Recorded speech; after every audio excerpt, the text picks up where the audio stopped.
Congratulations! Your degree in customer service has rewarded you with a remote job at Valdivian, one of the foremost mega-corporations of our times. Though your house may be large, it is empty, and its halls long for visitors. The sticky notes on your bulletin board remind you of your ultimate aims, but for now, it's time to get to work.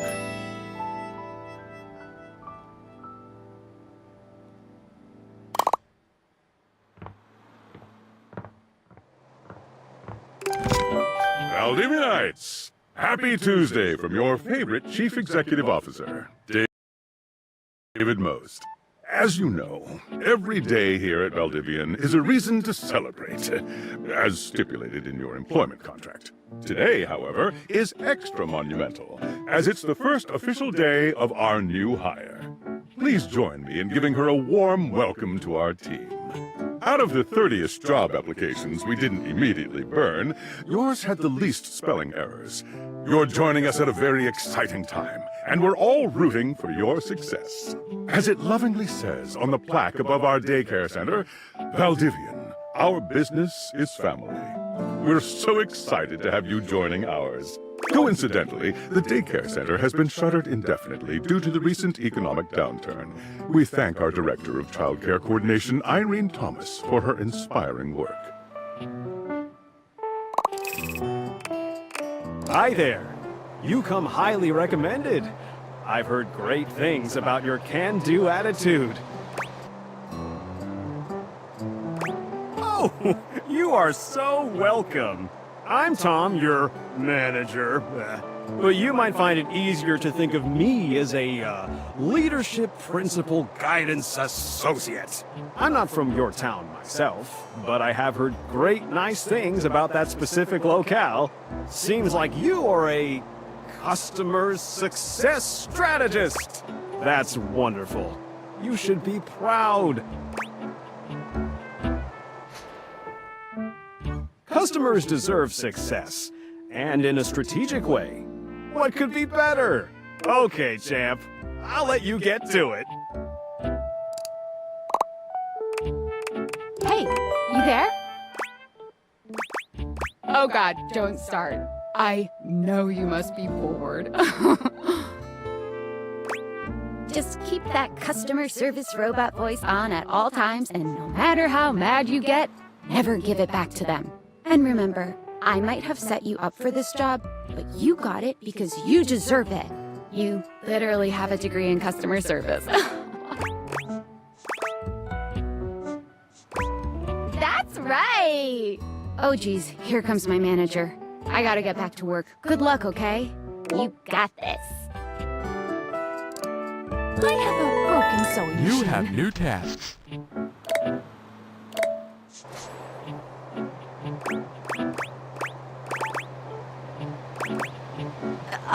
What?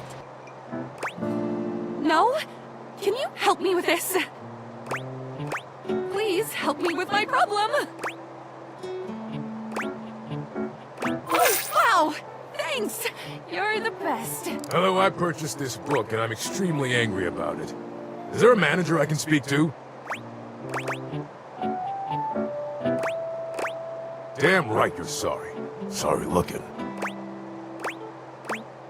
This book purports to give you the secret to success in 8 easy methods. Mr. Cobram is a liar and a fraud. I've tried all his methods and I have not succeeded. How dare he peddle a book of such ill repute?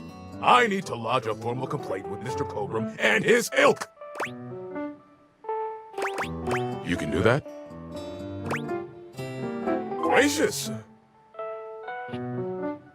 I ordered this couch, but it popped in on my kitchen is all wet and covered with wet stuff. What? I didn't buy it. My mom did? She has inflatable all sorts of things. Okay. Sure. I blew it up and sat on it, and then it popped. Yeah. Oh, yeah. That's the best place for watching TV while fixing my knife. Why don't they ever tell you this?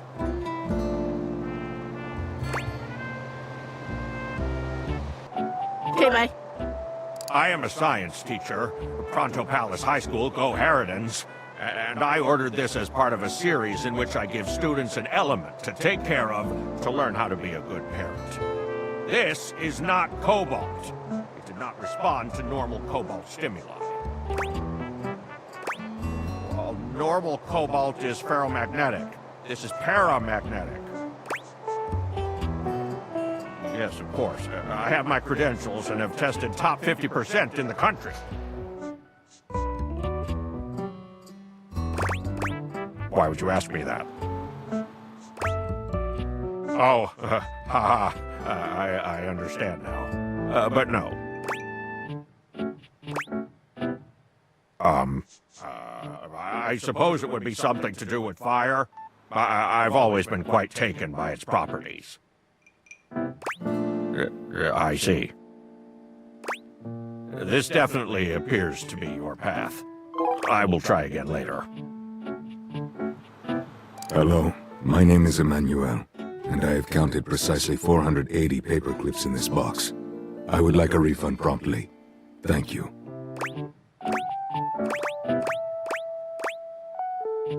Yes, every single one. You are the one who is wild to continue this line of inquiry. Your company is the one who is wild to continue blatantly selling incorrectly labeled goods. Refund. Thank you for noticing. Have a happy day to you and your soul.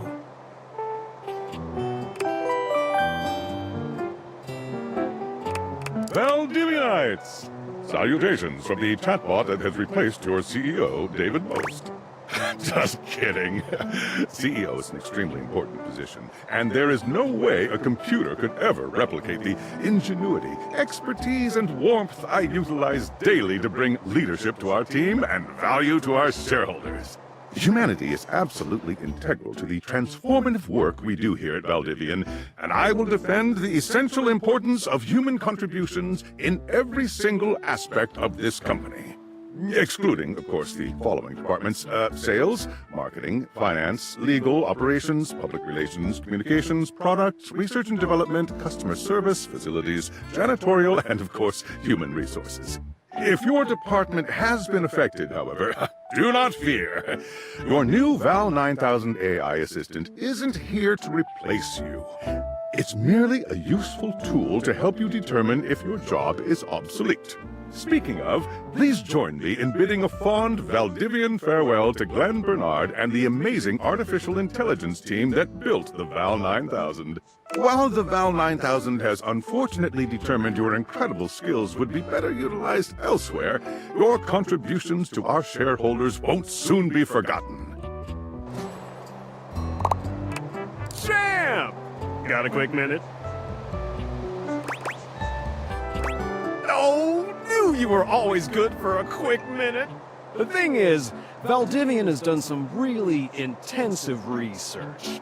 And it looks like Val 9000, the latest iterative AI tech, is going to be taking over your job for the foreseeable future.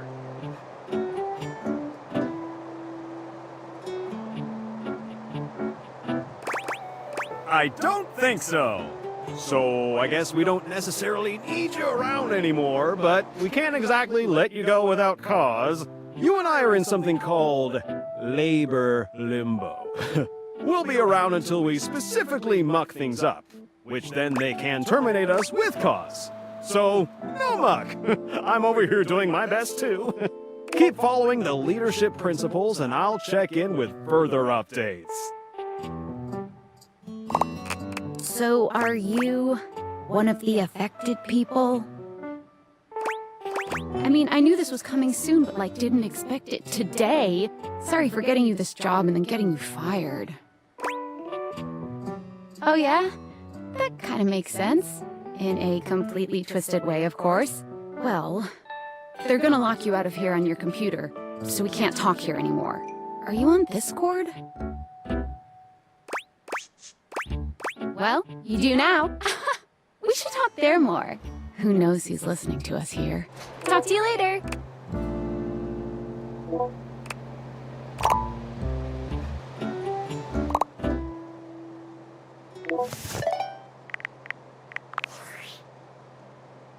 Hello. Okay, here goes nothing. Well, that's not important. Think of me as a friendly yet anonymous hacker. Any second now, you will receive a delivery via drone to your front door. Tell absolutely no one it is in your possession. I will return with further instructions when the time is right. Perhaps.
You're not quite sure how it happened, but there's a smiling, pink-haired stranger standing just a few feet away from you.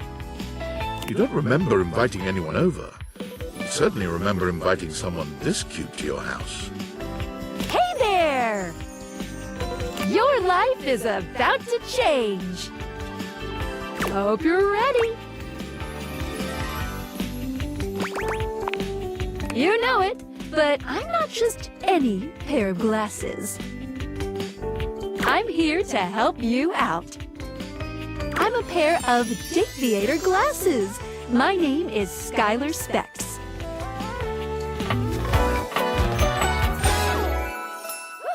Woohoo! My lenses have special properties. They allow you to directly acknowledge a thing's existence. Or date. You see all the things around your house? Things you might have taken for granted? Now you have the power to get to know them better. A lot better. And I have a feeling, just a silly old little feeling, just a creepy grumpy feeling in my little tum-tum, that it'll help make your life a little bit more richer. And maybe find some love. Love that is all around you. In fact, let's go on a date right now.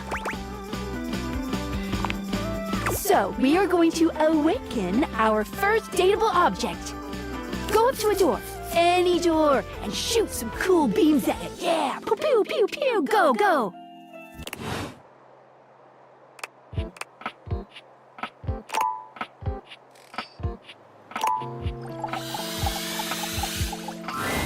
You're still standing in your house, but the unbelievable amount of bouncer energy radiating from the tall stranger who's just appeared in front of you would have you believe you're standing outside of a club. No funny business. I don't want to see those spectacles being used for something untoward.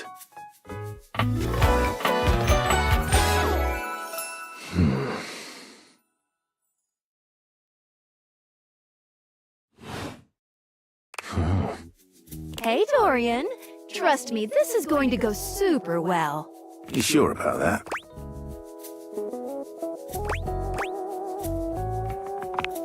You hear that? Chaos reborn. No, it's just her messing around with some funny options, I swear.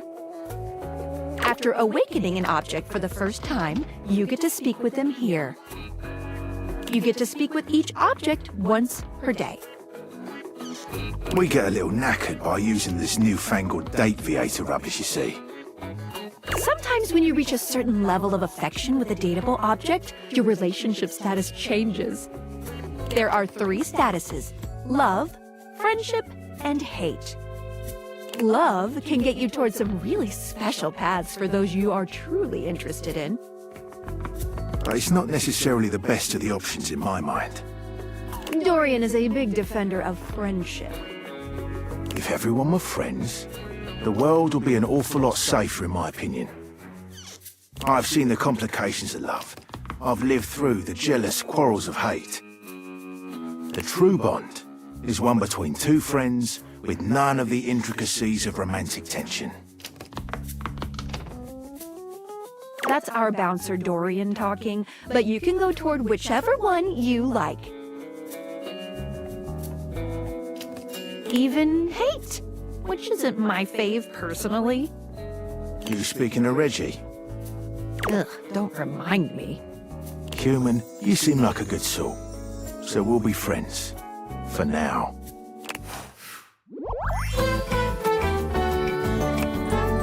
Feels good, yeah? But friendship gets you even more than that. I call it specs points. Take a look at this cool personality chart. Number go up.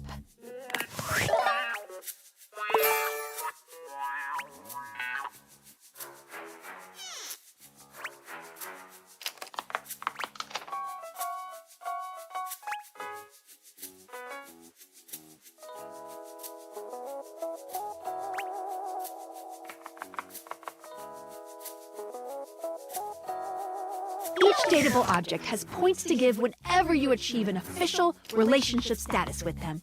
Get more of them to be able to choose some more advanced options.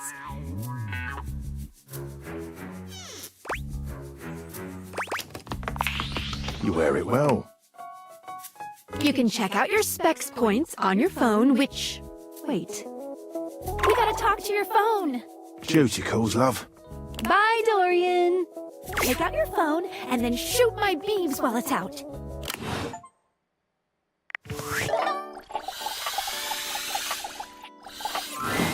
A beautiful stranger with a dazzling smile appears in front of you, shooting you a knowing wink. She turns that megawatt smile your way, and it feels like the sun is shining only on you. Hey there! Ooh, I like it much better up here where I can see your face. Your life just got a whole lot better. And that's what. Of course, to really enjoy it, you're gonna need someone to show you how things work. Hello, hello! Hey there! Oh, you must be Skylar. Glad we've got the human on board with the latest tech from Valdivian. I've been doing a little tutorial with her about how things work. Oh, well, my sweet human. Lucky for you, I've got a gap in my schedule and a soft spot for that lost puppy look.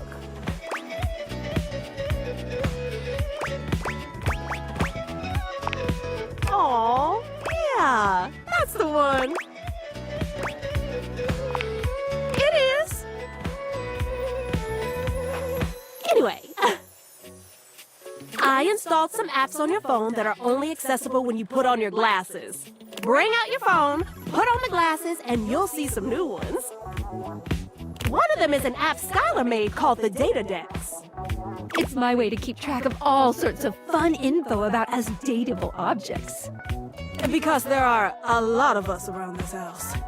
Ooh, you know what? Maggie the Magnifying Glass also just dropped a really cool app. Ooh, gotta run! Another call coming in! Bye, Felicia! Now, go awaken the magnifying glass in the living room. Which of course is conveniently located on its own little shelf next to the piano.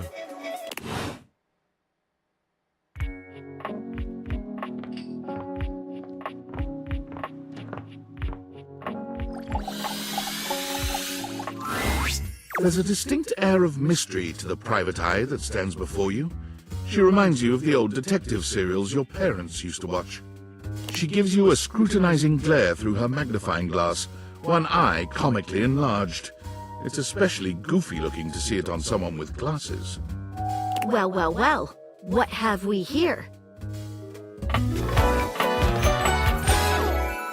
Aha! You're not a suspect, are you?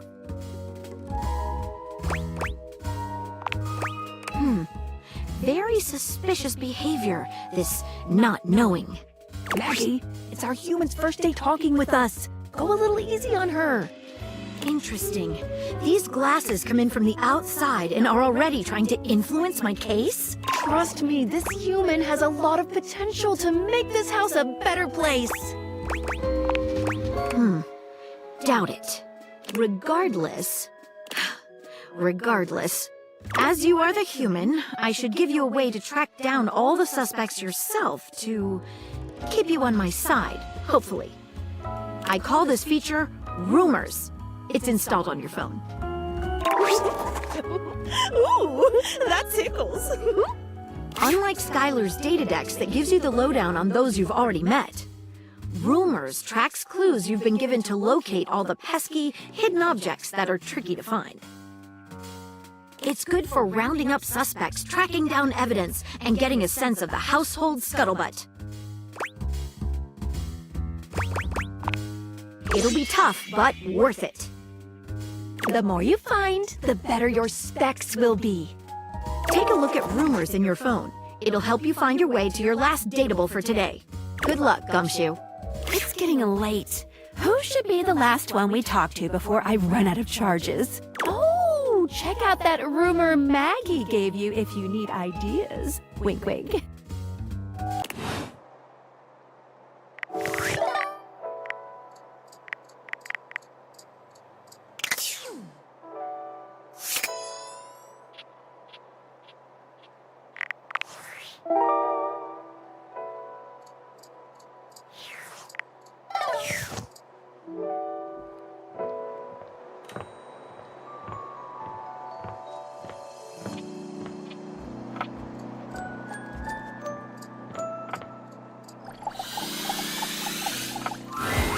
Standing here in your bedroom, you're struck by the realization that it's been entirely too long since you had anyone near your bed who wasn't, well, you.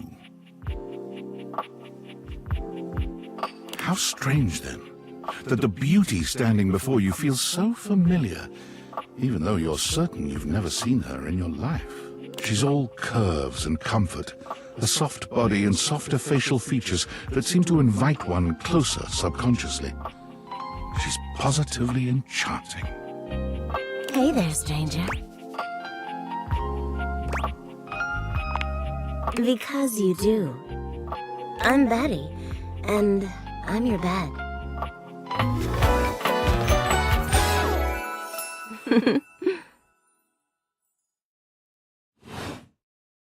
We've been sleeping together so many years, it would be a little weird if you didn't know me, don't you think?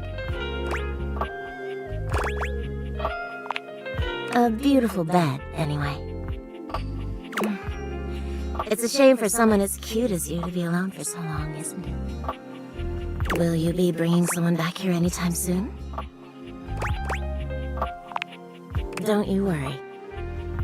I have a strong feeling that'll be changing soon. Oh, by the way, Skylar told me everything. But don't you worry, I might be here now, but you can still sleep in your bed just like you always do. You can choose to talk to me or not. But I do hope you'll come talk to me. It'd be nice to finally get to know each other. Oh, how lovely. Come back soon then, cutie. Well, anyway, I'll be here. See you tonight. I can't wait. Sorry I'm late. I took a look at Rumors and got caught up in some real head scratchers. We can talk about it later. For now, let's go to sleep.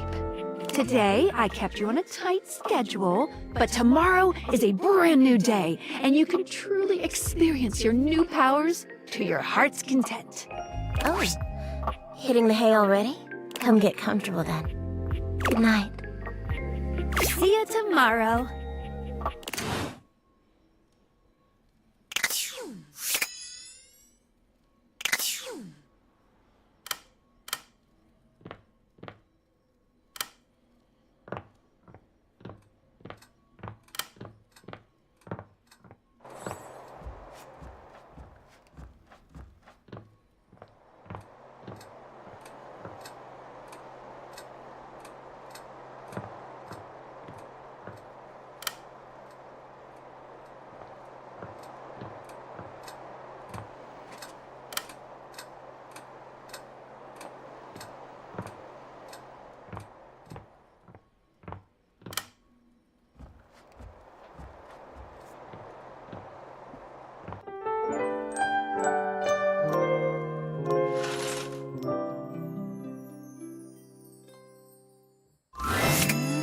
Morning. Are you ready to start getting to know everyone around here better? Maybe finally find some love?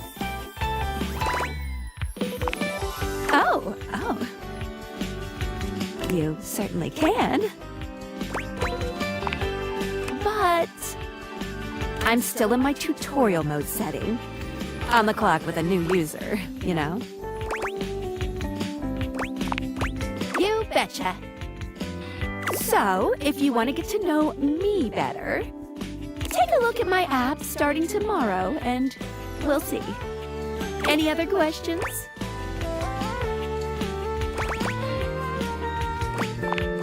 Glad you asked. I was sent to you for a reason. A mysterious reason. Exactly.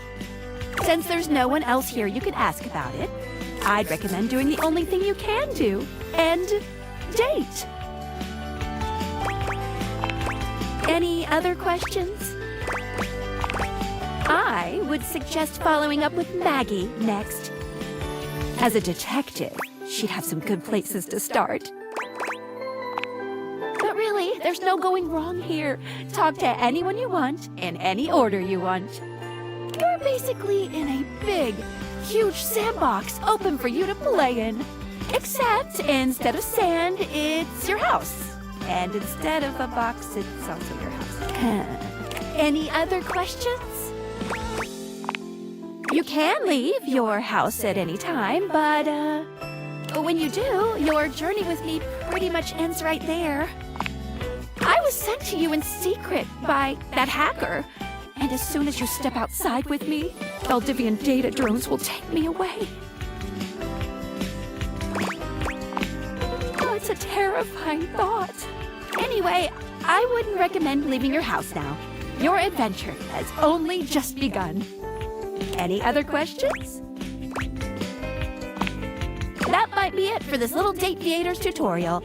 But I think we're gonna see a whole lot more than we ever imagined pretty soon. Let's date!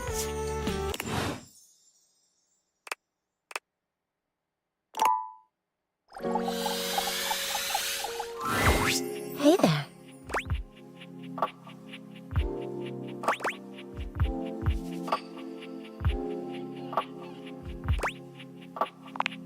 Yeah. You didn't so much say anything. You were very animated last night. Oh, I'm getting a reading. It's a secret feature. It's called Content Aware. It goes off whenever I have the feeling that something a little off-kilter might happen. It gives you the chance to see if this dateable might be someone you might want to skip due to content concerns. If you're worried that you might miss out on points or stuff, don't get your tushy in a twist. I'll take care of the dirty work for you. No penalties incurred, I swear. Pinkies! If you're interested, you can turn it on now. You can also turn it on or off anytime I see ya. On it. Content aware mode, activate. Okay, back to it. Hang on. My content aware is going off. Betty is a real sensual being. Talking to her is going to get pretty intensely spicy. There will also be a little bit of horror when she talks to an old friend. You cool with that? Or you want to skip it? Carry on, then. You seemed quite happy about something. I wonder what sort of dream you were having. Don't be embarrassed. I'd love to hear all about it. David Most? Oh my goodness. Did you do it? Oh, so then you and he... Wow. It sounds pretty hot if I'm being honest. I don't, but power disparities... something about that has always been deeply sexy to me. You're lucky to have such fun and sexy dreams. I can't say I've been so blessed. Not for a while now. I haven't slept well for years now, to tell the truth. But it's not something I want you to worry about, all right? All I care about is knowing you're sleeping soundly. I just want you to be comfortable and happy when you're with me. I hope you're satisfied. I'm so happy to hear that. I could talk to you for hours, but I'm sure I've taken up enough of your time. Well, here's to pleasant dreams for both of us tonight. See you tonight.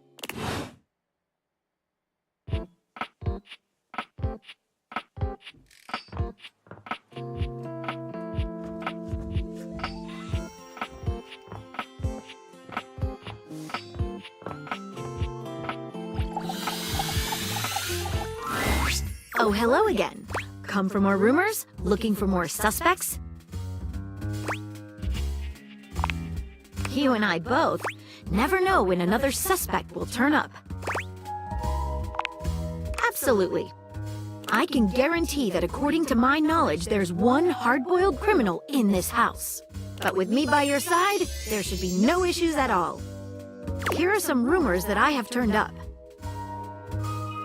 Johnny Splash, shower. Location, downstairs bathroom.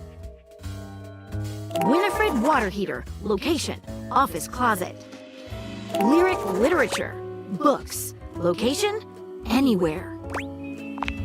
Glad to have you, Gumshoe. These should be pretty straightforward to find, though there are some who seem much more difficult. The Shadow knows, because he's here. Word on the beat is that he's hiding in a permanent shadow. If you can find one around here, I would investigate. You're welcome, Gumshoe.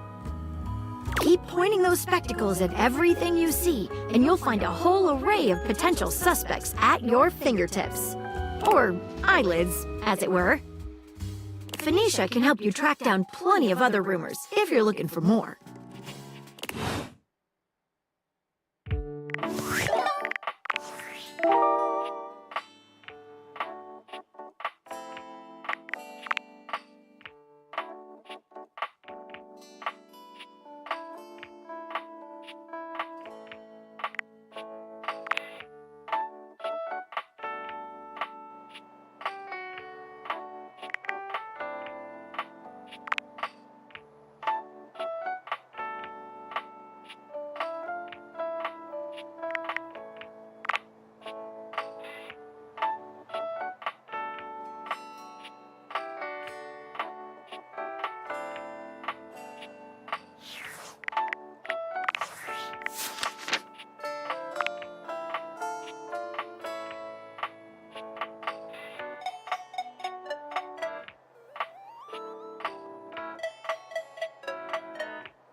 The distinct scent of books, that slight hint of vanilla and mystery, fills your nose. And while it's not at all unwelcome, it is strange to smell it when you're not actually paging through any of your books. It only takes you a few moments to track down the source of the smell. What appears to be the spirit of literature hovers a few feet away from you, nose in a book. When he sees you, he nearly drops the book he's holding, rewarding you with a glare.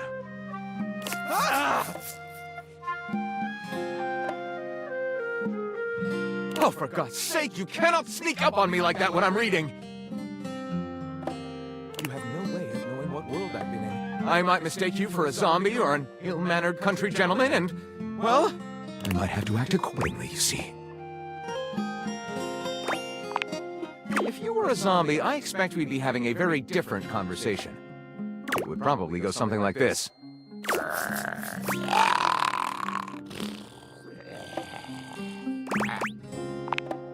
Oh, a bit prudish, but educated. I like it. My name is Lyric.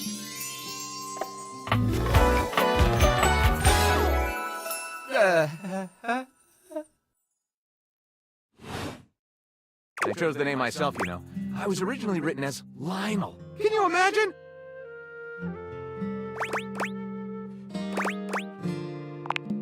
I'm the embodiment of all literature, an indisputable master of the written word. I have read positively everything. I'm voracious with books, poetry, magazine articles, any genre, any length, any style. I love it all. I know you're curious about all that, so I figured I'd offer it right up front. What am I not reading right now is a shorter answer. This one right here is 20,000 Leagues Under the Sink, a riveting account of voyaging in a submersible to rescue a clean sponge from a dirty band of moldy criminals. This one, Angles in America, is a non-fiction history on the American phobia of rounded spaces. A bit dry, but it does make you see space and architecture in a new light. This one I picked up on a whim, and I won't put down until they pry it out of my cold papier-mâché fingers. Pounded in the butt by the abstract concept of self-improvement while my gym equipment watches. This Chuck Pringle fellow, he really has a line on the object erotica market. Ah, that's like asking if a potter has a favorite ball of clay. I couldn't possibly choose among my balls. They all contribute to this chaotic and adorable additive sculpture. That is me. Right. Do I have a favorite genre to write? Well, we have arrived at my tragic flaw much more quickly than I would have liked. Usually I get at least a few minutes of stimulating conversation out of a stranger before I'm forced to share my great shortcoming. I am a reader, but not a writer. Sadly, I have never even written a paragraph, not a single line of text, not a word, not a punctuation mark.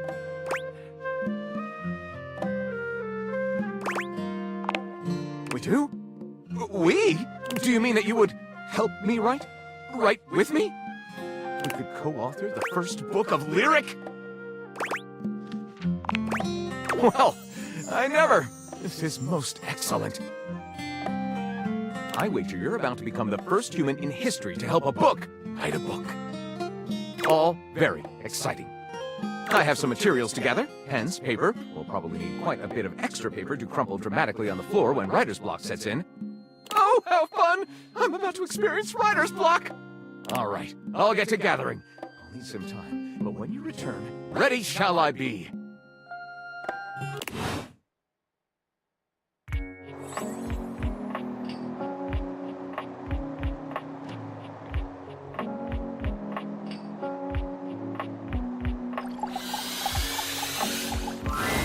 The way to the bedroom is through me.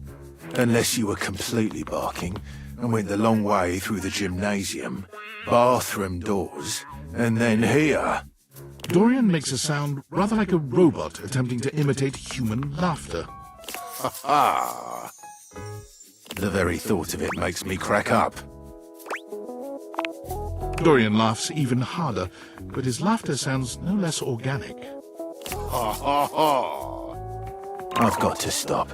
I was told that I would be a great comedian, but I fear that would cause too much of a ruckus with my comic stylings. Allow me to wipe my tears for a moment and ask you, Anything you'd like to know about this room that you don't already know?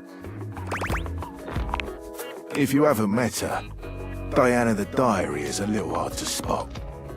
She might look like any old book, but she's one that you authored. You can find her on the dresser. Please do. She might be in need of some help from what I've been hearing. What can I do for you? Enjoy.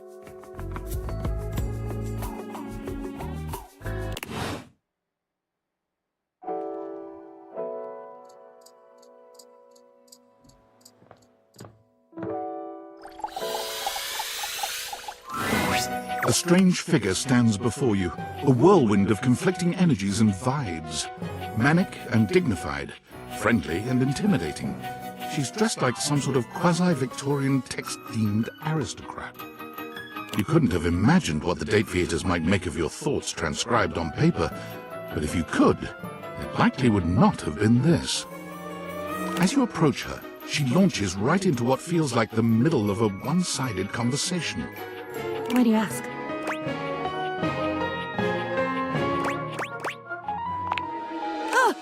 But the blue one, and then the butterfly.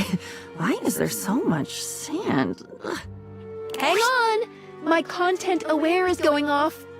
Diana, your diary, experiences some mental health concerns that might be too much for some players, including things like hallucinations, paranoia, extreme mood swings, loss of sense of self, and executive dysfunction. You cool with that, or you want to skip it? Carry on, then. Why is there always sand in places where sand should never be? Into it, out of it. It's all the same. Into one thing is out of another, and on until you're dizzy and there's nobody to catch you because the basketball game started late.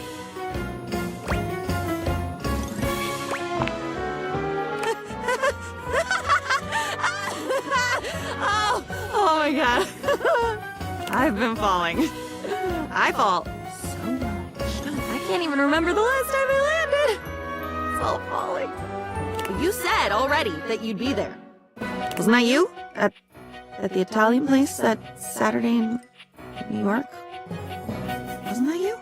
It should have been. Tomatoes. Yes. Come back when you've had enough tomatoes.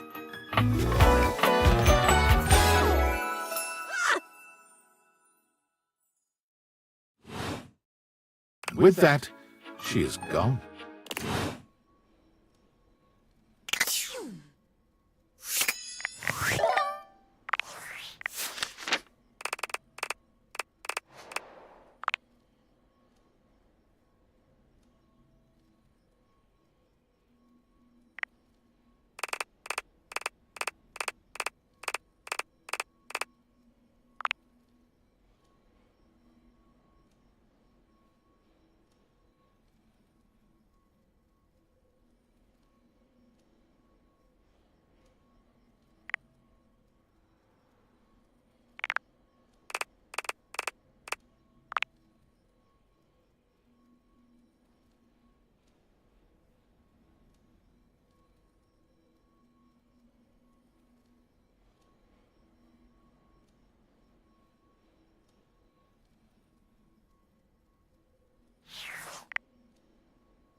Betty reclines luxuriously on the bed when you first see her. Thinking about how your bed can be lying on the bed makes your brain start to short-circuit, but some way or another, it's happening. She looks effortlessly comfortable and luxurious, but her expression is more pensive than anything. She smiles when she sees you, sitting up and patting the blanket next to her.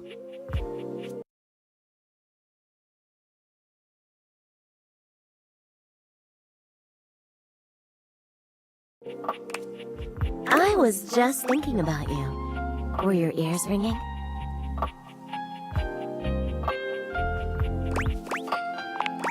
Oh, was it? That's funny. My heart races when I think of you, too. Well, since you're here now, maybe you could help me out a little. I've been trying to have more peaceful nights, but it hasn't really worked out. I spend a lot of time before bed indulging myself in some detailed fantasies. Oh, well, I have this crush who doesn't seem to notice me. Sometimes we're so close I could just reach out and kiss them, but nothing ever happens. So, in this fantasy, I tell myself I'm finally going to get their attention. I do all kinds of things. Maybe one night I touch myself and call their name when they're next to me.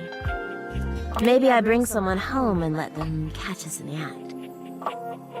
Sometimes I invite them to join, and sometimes we just don't stop. But our eyes meet. And they know that when I'm gasping and moaning someone else's name, what I really want is to say theirs. To let the entire house know who it is that has me so worked up.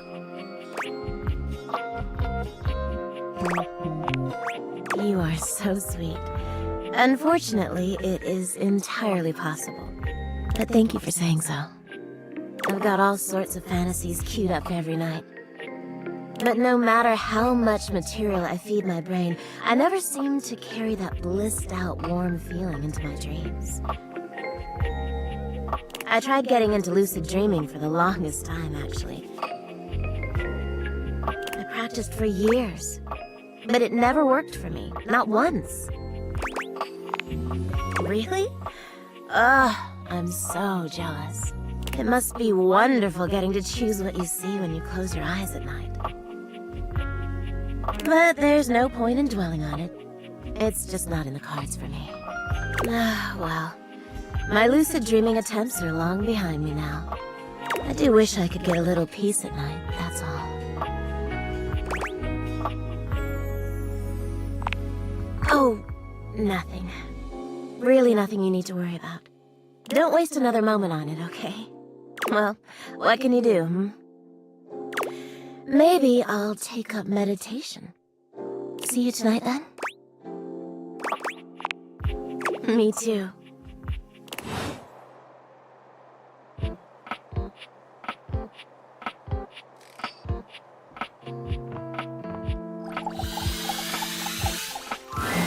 Oh, good! You're here. I'm excited. I'm expressive. Everyone's ready to go to the zoo. I've been thinking, and here I believe is the best way to organize our efforts. Creativity is for naught without some solid logistics. I know how I'd like to start my book. I've got this fantastic detective character named Wen that I've been working on for a while, and he's going to be our hero. What I need from you, though, is help with creating an outline. If you will, help me to create a framework. And then, once we have that, I will take it and go into my secret writer's cubby and create the entirety of the book. Which I can absolutely do in a night. And believe you me, it will be perfection. But the outline, that's the hard part for me. Will you help? Does that sound doable? Yes, yes, let us boogie! So, here's what I'm thinking about Wen. Detective Xander Wen. He is a hard-boiled detective living in the big city of Sprawlsville. And he is a magnet for crimes. Which works out just fine, because he's also a genius at solving them. Now, just to be clear with you, I haven't fully settled on writing a hard-boiled crime drama to go with my hard-boiled detective. The way I see it, Detective Wen is capable of getting himself into and out of almost any kind of trouble imaginable. I suppose this is why I've been having so much trouble writing this on my own. Xander Wen could do just about anything. I'm asking you to help me create his first story from infinite possibilities. Well, shall we get started? Excellent! I'll give you the first line, of which I'm very proud, and we'll run with it from there. Detective Xander Wen went out the door, looking for crimes.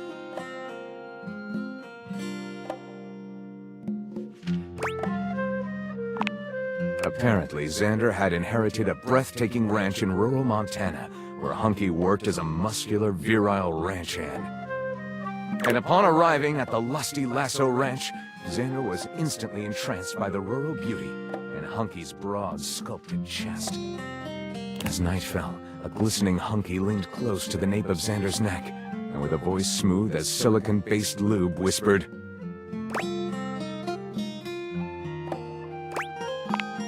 It was an unfortunate and very cinematic predicament, to be attempting to solve your wife's murder, but unable to form new short-term memories. The regrettable situation, however, gave Xander a very intriguing idea.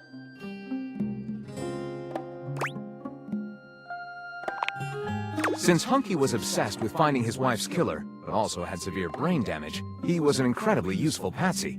And so Xander began manipulating Hunky into murdering people Xander wanted dead. Drug dealers, people who chew loudly, the terminally online, etc. It was the perfect con, until one day Hunky came by the ranch and discovered...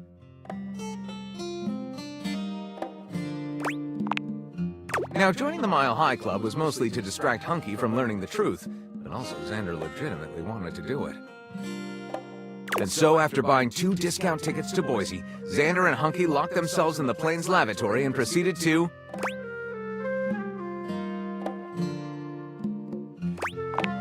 And so the duo proceeded to butter their biscuits both in the sexual sense and in the literal sense, making for a very slippery flight. Let's call this slip-sliding a plane. Lyric looks at the story outline you've written and pronounces his true feelings. Looking at this, I think this is gonna maybe get us in trouble, but it'll be so worth it. I'll write it up right away. Unless you think we could come up with something better? See you soon, partner.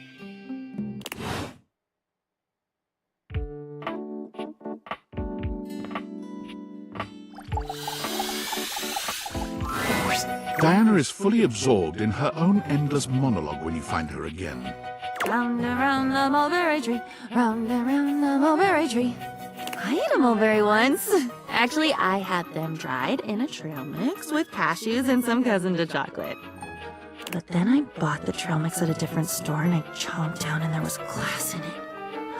Glass falling out of my mouth. Have you ever chewed on glass? Finally, her gaze darts over to you. It appears you finally caught her notice. Oh, there's you there now.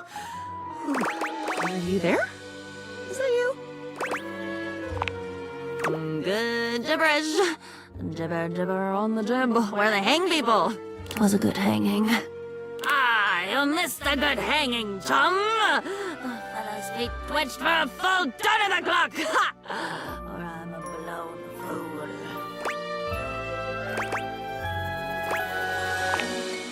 It's my pleasure to bring a smile to your face. At least I think it is. Who cares in the end? Everything fades and changes. Except for me. I don't get to change. I'm eternal. And I'm not even a me. I'm just a collection of words and mess swirling around. I'm lonely again. I guess it's weird. Weird you came back. If you're even really here, which I still don't buy. Do you really want more? Consider yourself warned. Familiar. Family R. How could that be? That doesn't make sense at all. Yes. Are you made up of little pieces too? Oh, do they combine when you're not looking and then bam! Suddenly there's a basilisk staring at you down the barrel of her jaw?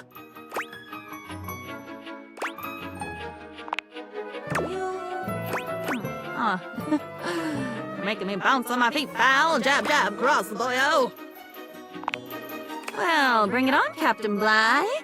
Captain Blight, blithely unaware, his crew making their mutiny right under his sweaty nose. You've seen that movie, right?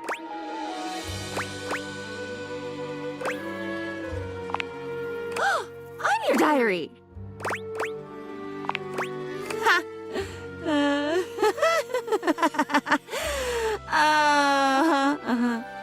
So that's why you've come back. You're looking for that old feeling. You're wanting to write something down, get it off your mind, promise yourself you're going to go back and read it one day and never do. Is it because I'm not funny? I'm definitely not funny. I've checked. People only laugh when they're walking away, putting me back on the shelf. So they're not laughing with me. They're laughing at something they've taken with them when they leave. Something I'll never get back. Put so much down. You take so much when you go, and I'm left with it all. You did this to me? You put that in me? You put that story, that memory. I'm not that story. That story has been eating away at me, you know, like bleaching coral. Why did you? Why would you? Because I am not you. I was that. I am that. I should be that. Shouldn't a diary be the safest place? Safe, like a fortress with a great moat. Safe, keeping everyone out, so nobody can hear my screams from the inside. I'm shouting, I'm bleeding, I'm leaking, and I don't recognize what should be my own blood. Yes, tell me, tell me! Oh, I feel like I'm nothing if you don't tell me. And then I'm nothing when you do, because I don't get to keep any of it. But I'd never tell, I promise. I promise I'd never mean to. Of course I would! Oh my god. I would try to dam up my mouth, but my apologies for talking would come right out with the rest of it. But I'd be so sorry. I am so sorry. Doesn't that count? I'm not trying. If I was really trying, I wouldn't be this way. If I had willpower, if I really cared, wouldn't I be better? It must be my fault. It must be me being screwed up. There's nobody else here. There's nobody. It's just me. It has to be me. I should be better. You should go, or I should go. One of us should, and hurry. Once you're at the bottom of the rabbit hole, the lights just get dimmer, and then they die.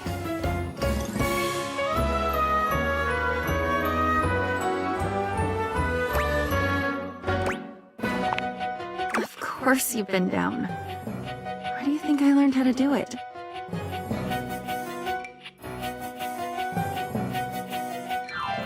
You should be scared. I'm scared. Let's be scared. Quickly, quickly! The wind is picking up now.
A petite pirate glares at you. There's so much to take in here. But you don't dare to get a good look in when he looks like he's contemplating running you through.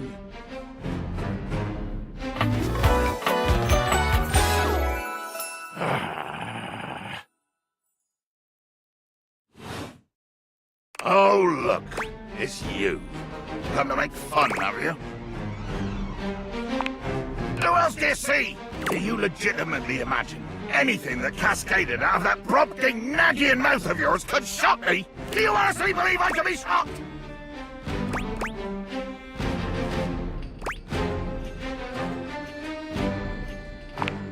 You see, I told you, I cannot be shocked. Of course you've not heard a word as long and treacherously spelled as Brobdingnagian. This does not shock me. It disappoints me. I am, sails above, I am the word.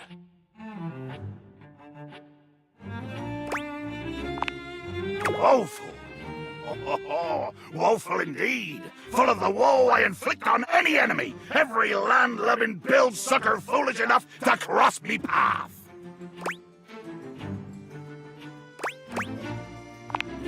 unresolved, unrelenting. It is a wildfire of pitch and black powder, always fed, never sated.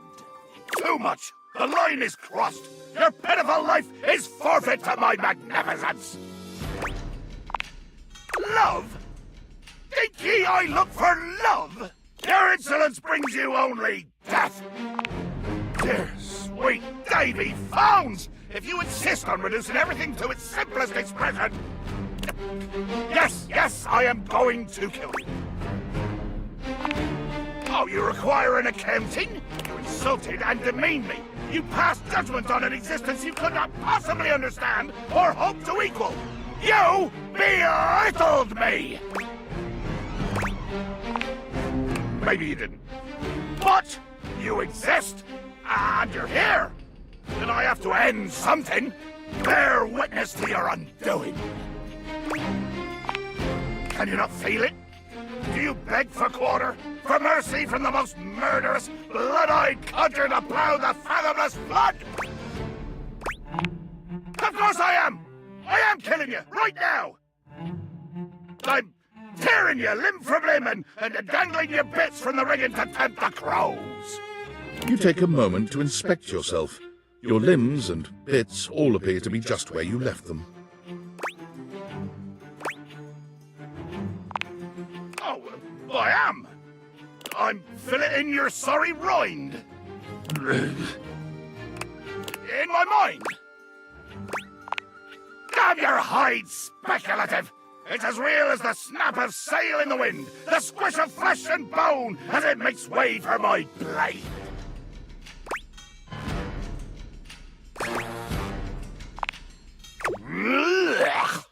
Poetry! Hold fast there! I do not speak beautifully.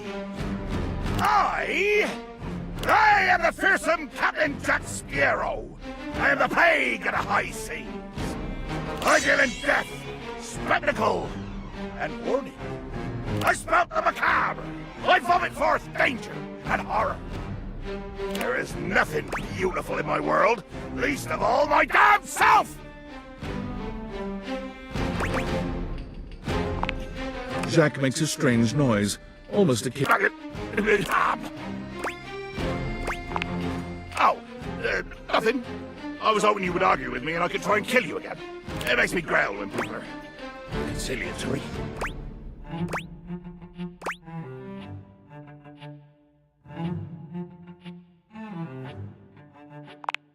No! And you mean I want conflict? One more first step out of you, and I swear to Davy Phones I'll swing you from the yardarm!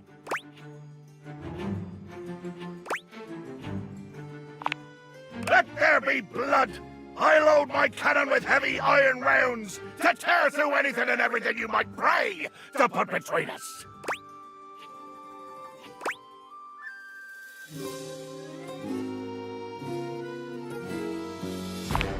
You've picked up one smidge of strategy from some painted tavern doxy, and you imagine yourself my equal? Ah, deeper water. Oh, yeah. Wait. Well, damn it. Jack looks all around the room as he speaks, one hand awkwardly clutching his sword handle. You've never seen him look so unsure of himself. You know, I've just remembered that I have to swab the deck. Yeah, the deck needs a good swabbing before I do any intercourse. I mean, killing and battling and all the other lovely violent things. Yeah, so, another time? Post-swab? You bastard.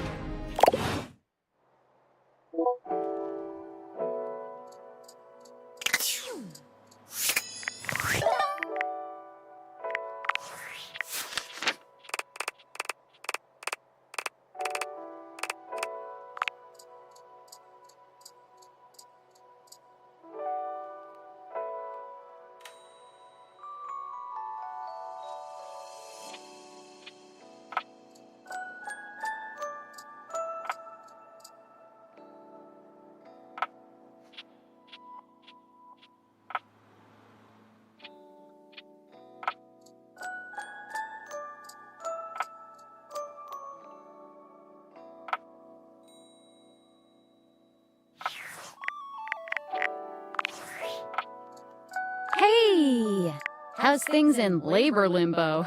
You been using all that extra time to do anything fun? Thank God, I could use a little gossip.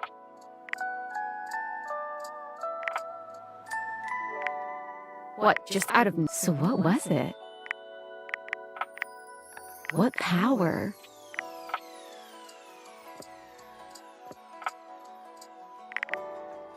What? I know you've been watching too much anime. What do you mean? What else is there? You understand how insane you sound right now, right? Like, if you were literally anyone else, I'd be like, oh, this person thinks I'm stupid. You're serious? You're not fucking with me? Man, what? What? You seriously have magic date furniture fuck glasses? Date theaters? This is too much. I'm not equipped to process this today. I'm logging off. Goodbye.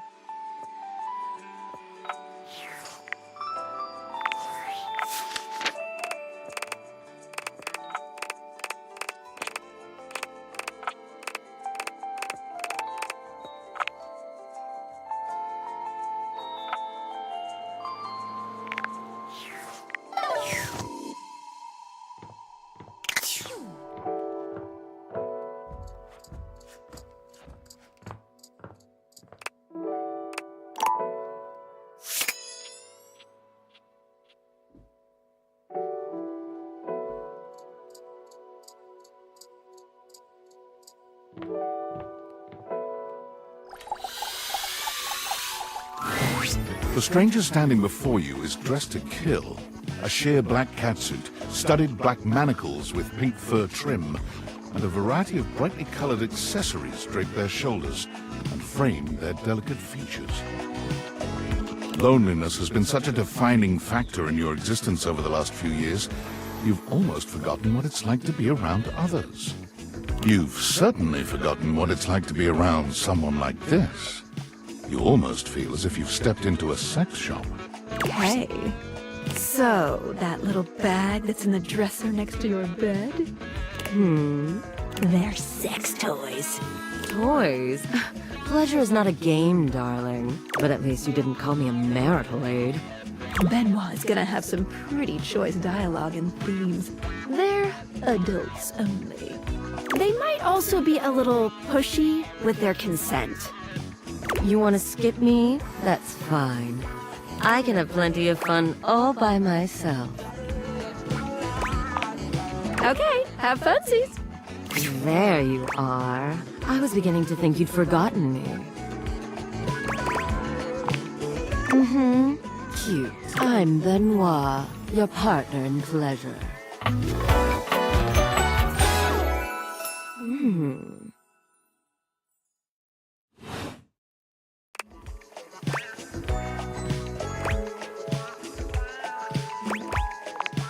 What many call sex toys, yes. I prefer to call myself your ruin. It's really about time you came to speak to me. Given the way we met, someone less confident than me might really take it personally. They look at you expectantly, raising an eyebrow. You do remember the way we met, don't you? The words gag gift make their cool expression crack for just a moment. Ah, yes. There it is. Gag gift. They look absolutely disgusted. The only way to strip the word gag of all its appeal. Some friend of yours thought they were hilarious. You moved into this house and your friend brought you a big box. You opened it up to find... what else? A smaller box. You opened that to find another small box. And so on and so forth. So funny. Eventually, you got to the smallest box, and there I was. A bright-eyed virgin, yours for the taking. But there's still time to rectify that. After all, you're here, I'm here, and I know you have nothing but time. So how about it? Me and you and mind-bending, earth-shattering pleasure? Oh, well, that does sound sweet. Come here, then.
Betty is already speaking to someone else when you walk in. There is an easiness to their dynamic, an intimacy, really. They have the air of old lovers, or perhaps very, very good friends. We've been over this so many times, Betty. You know how I feel about that. I just need some time, all right? Why should a bed as gorgeous and free as you be so worked up over anyone else's opinion of her? You could snap your fingers and have 10 lovers here in 2 seconds. I could. And have. Benoit, stop it. But honestly, you know it's not about sex. I can get that just fine. But that feeling of falling asleep in the arms of someone you love, there's nothing else like it. Benoit's gaze leaves Betty's face to land upon your own. They give you a smile that feels as if they know all your secrets. When Betty turns to see you, she goes from surprised to happy in record time, and Benoit places a gentle hand on her shoulder before they walk off. Just think about what I told you.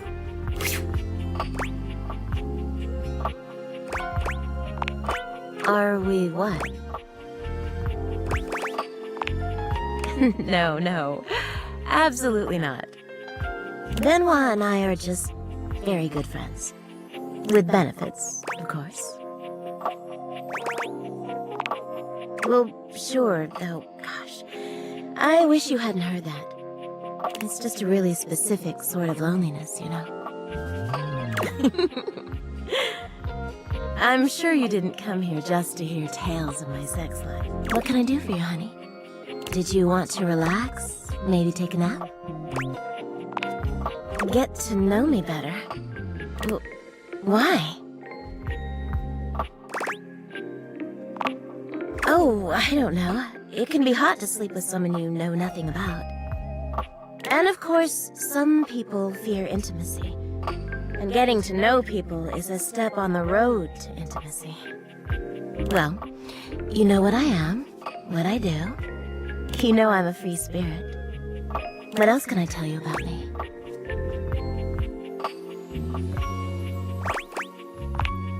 Oh gosh, why did it have to be that question? It's all so silly, you know. She sighs wistfully, looking somewhere past you. Sometimes it feels as if those sorts of relationships are only for books, you know. And I can never quite seem to get there. Perhaps I've been standing in my own way. That's it. That's all. Just loneliness. Haven't you ever been afraid of ruining a good thing? I'm just not ready yet. There's an undercurrent of sadness in Betty's eyes, something much bigger weighing on her that she seems uninterested in divulging. Oh, it's almost time for book club, if you'll excuse me.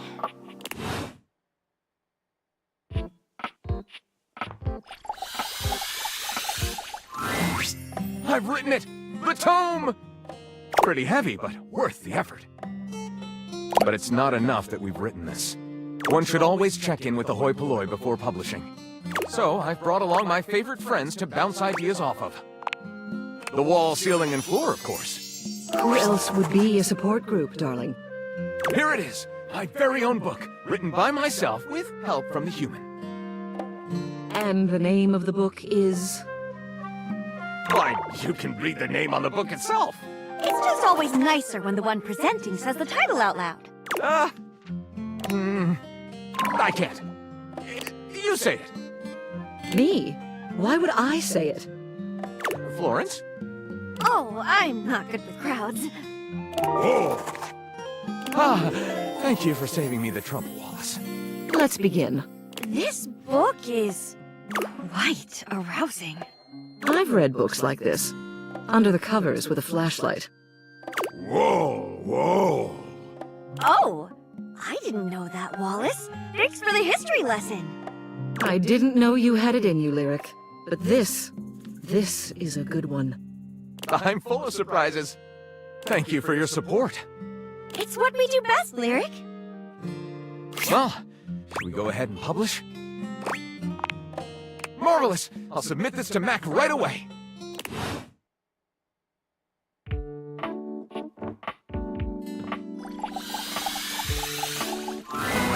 It's you! And I know it's you because it's not me. Because I am me, and you are you. And we're different.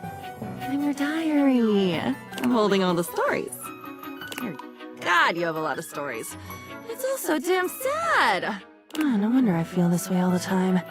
You only come to me when you have something horrible that you can't hold all by yourself.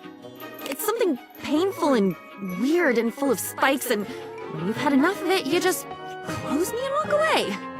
What have they said about love being blind? I think maybe her scales are snake scales, that circuitous, sneak-thieving bitch.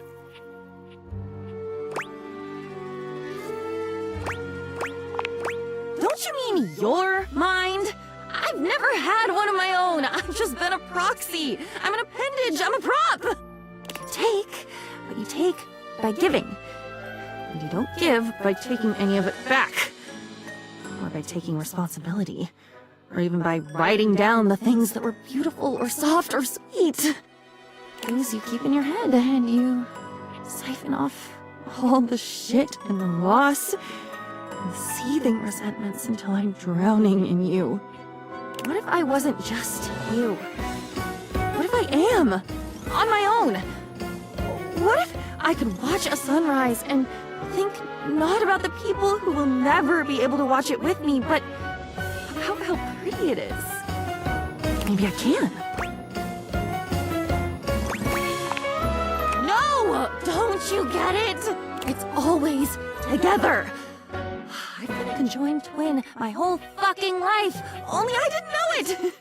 None of my experiences were mine because they weren't even ours. They were yours. They can't be ours if I'm not even there. Just go. Just leave.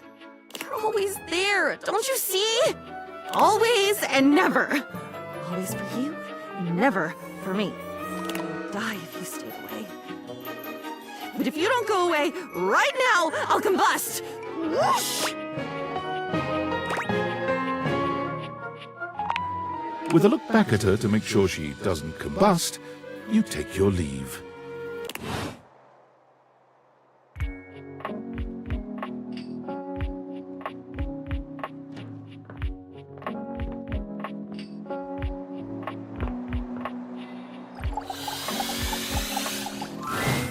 Benoit is in a graceful split on the ground, bending forward so that their nose touches their knee.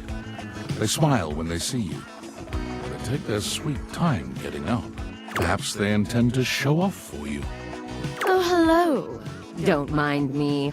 Just trying to keep limber after all that time in your drawer. I'm glad you came to see me.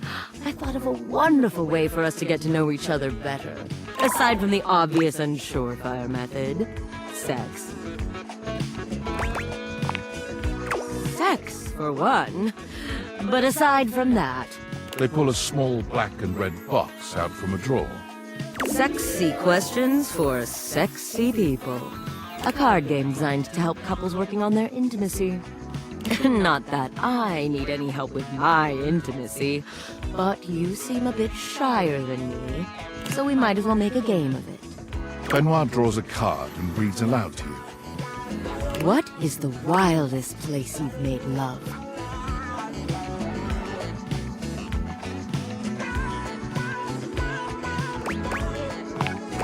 Oh, you have an exhibitionist streak.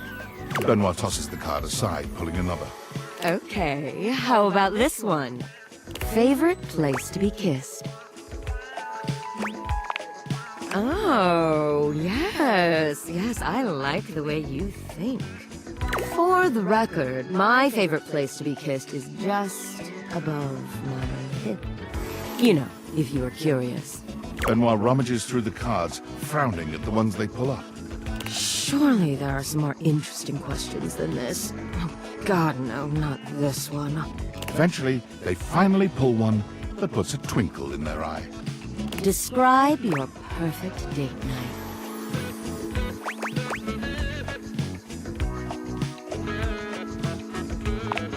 It doesn't have to be. Besides, it'll give me some great insight into who you are romantically and sexually. And to sweeten the pot, I'll tell you mine too.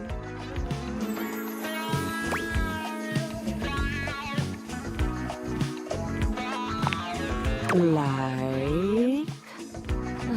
God, I suppose I'll just have to take the lead here. Benoit puts the card away, running a hand through their tentacle-like hair. Now, for my perfect date. You invite me to your place. We have an intimate dinner that delights and satisfies without leaving us too full. After all, we have after-dinner activities to look forward to. You give me that look, taking me by the hand and leading me through your glorious, immaculately clean mansion. Both of us know where we're going, but neither of us says a word. You open the door to your basement, where the vibes shift immediately. This is no ordinary basement. This is a dungeon. You bid me sit on a black leather couch as you sit across from me, snapping your fingers. A man dressed in vinyl from head to toe slithers out from behind some black silk curtains, offering me a shining silver tray covered in sex toys of all sorts. I run my fingers along the spread, acting as though I just can't decide. But we both know there's only one choice.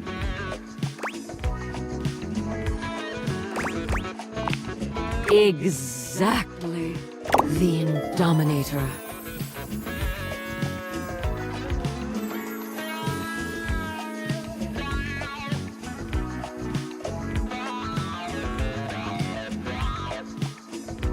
You ask me if I'm sure, and I tell you I'm here for a good time, not a long time. The sex that follows is so intense, so messy, so taboo that its shockwaves are felt all over the world. Politicians tremble in their offices.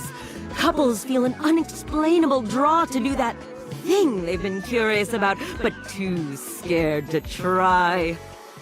The ripple effect of our joining causes a worldwide tidal wave of nut that ends in world peace. You heard me the first time. Benoit puts the box of cards away, their gaze far warmer than when you started. Well, now with that behind us, how are you feeling? Wouldn't you like to shake the dust off those hips?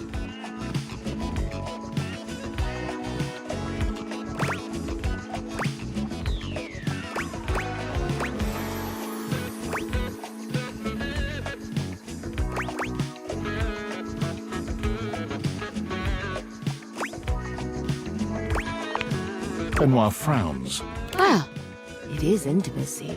Very well then. Sleepover it is.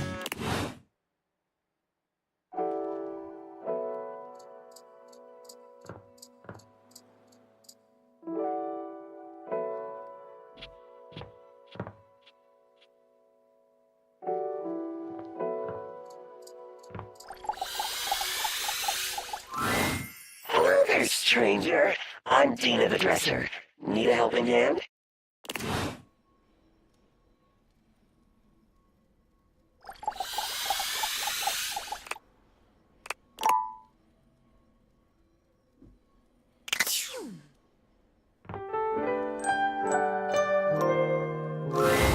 Nightmares are nothing new to you, but this terror standing in your room is certainly a unique experience. It's hard to even make sense of what you're seeing. A dreadful figure, wreathed in black, with what seems to be the suggestion of a horse's head, with snake and lion heads sprouting from its shoulders. It has a multitude of eyes where they shouldn't be, and teeth that decorate what would be the belly and hips on a human figure. But it's not the monstrous anatomy that freaks you out the most. It's that lizard brain feeling of fear the figure inspires in you. You want to run, but by some miracle, you don't.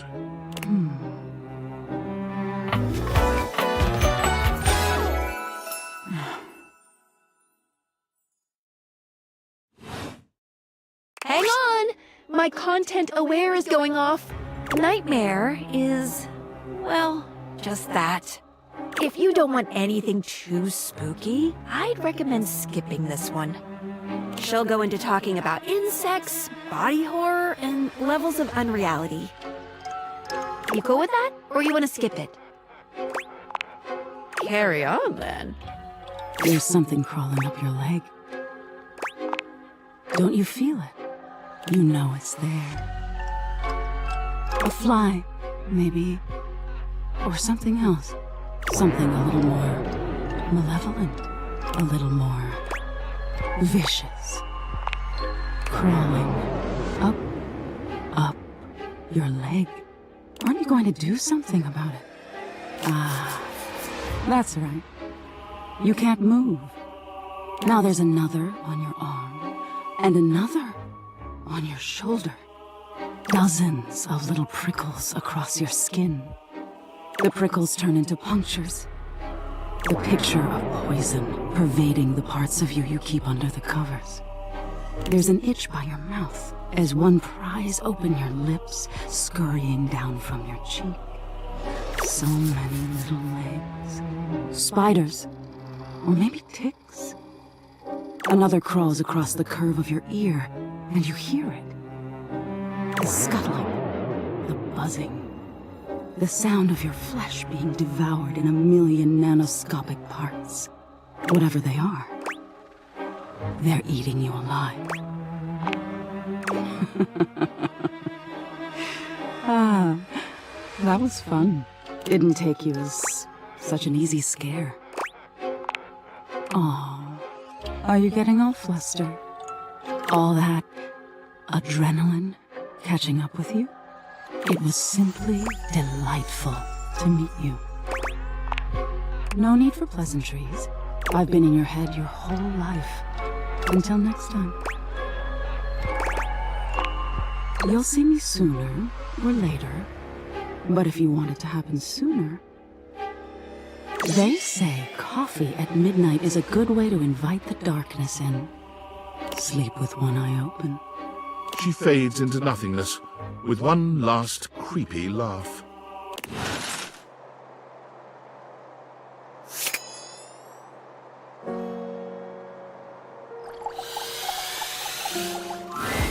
There's a supernatural darkness around your bed when you enter. A strange void that makes you feel slightly uneasy. You recognize that odd feeling. Betty is speaking with Nightmare. You really don't think you could do it? Is that really something you want? It would be fun for me, but I don't think it's really your thing. You know, sex and horror have always gone hand in hand. It's not the worst idea, is it? Well, yeah, of course. But you've watched me work. And you never really seemed all that into it. Oh, I didn't? What was it you said? Oh, yeah.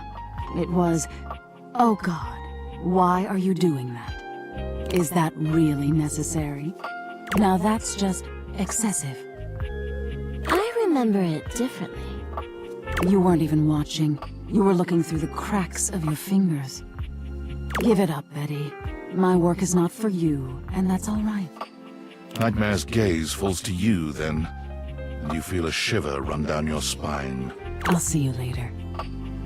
Nightmare dissipates, but the air of dread that accompanies her takes a little while to clear. Betty sighs, her shoulders slumping. Oh, guess I should have seen that coming. Well, maybe. I just thought maybe if I had nightmares. I mean, I already sleep poorly. But maybe in a nightmare I could find some small moments of joy with my beloved. Nightmare doesn't usually take requests. But since we're such good friends, I figured maybe she'd give me a sexy nightmare. Me too. Okay, see how this strikes you. I'm being hunted by some unseen monster or being. My heart is racing. My knees are weak. I'm stumbling and tripping as I go. I fall, and I close my eyes knowing the end is coming. But I don't die. I turn to see my beloved standing over me, a bloody knife in their hand. I'm saved, and I thank my rescuer in the only way I know how. A toe-curling kiss. But then, I'm on my back again, and my beloved's hand wraps around my neck. I can't breathe. I can't cry out. I can't make a sound. We'll be together forever, they whisper, raising the knife high in the air. I wake in a cold sweat, alone and afraid. There. You see? Right? That's a pretty tame example. But there's all sorts of possibilities. Nightmare really seems to think I shouldn't be bothering with all this dream stuff. She thinks there's a much simpler solution to my problems. But I don't know who she is to talk anyway. She has the same problem I do.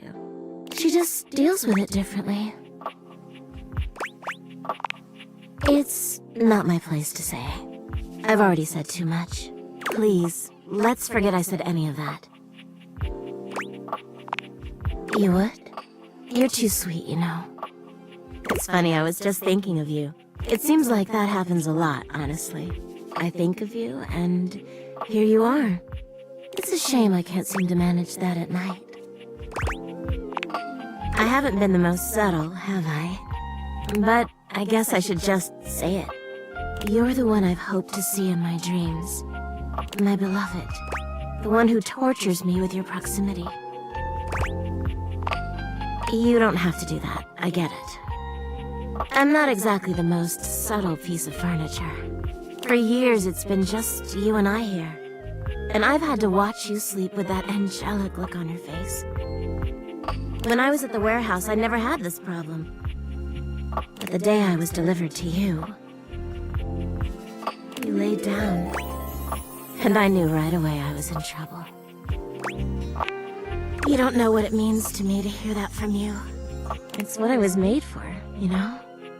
I've had my share of partners over the years. I'm a free bed, you know. But I'm at my best when I'm in love. And since the day I became yours, I haven't had a good night's sleep. I know it's a lot to lay at your feet. Especially knowing we have to sleep together night after night. But I don't know if I can keep this to myself any longer. I know it's a lot to digest, so please, take some time to think about it. I'll give you some space to sleep tonight, and we can talk tomorrow. All right? Thank you for considering it. Sleep well tonight.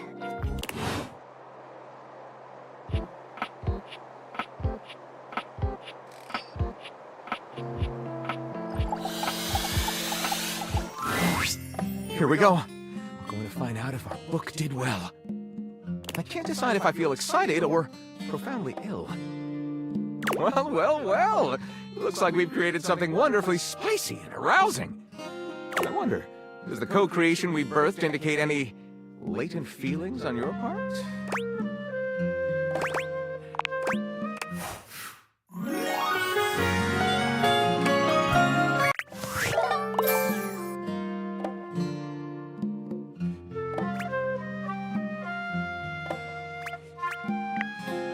This is so wonderful. With just a bit more of your help, the next book I write will be an epic romance.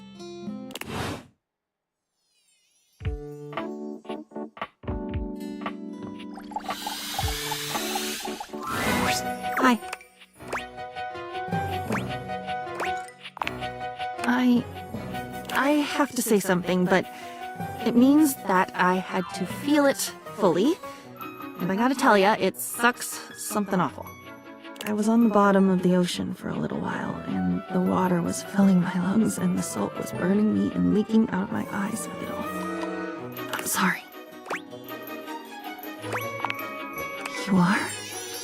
I think all the fireworks just went off at once. Don't let the wizard see you. What are you sorry for? Yes. Yes, that's it. That's all. I would give anything right now for a torrent of words.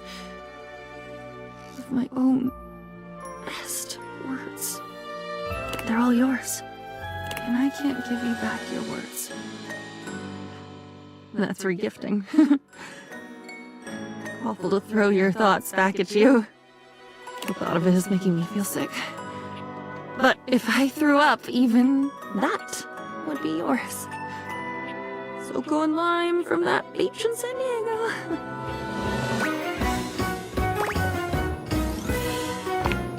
Okay, tell me.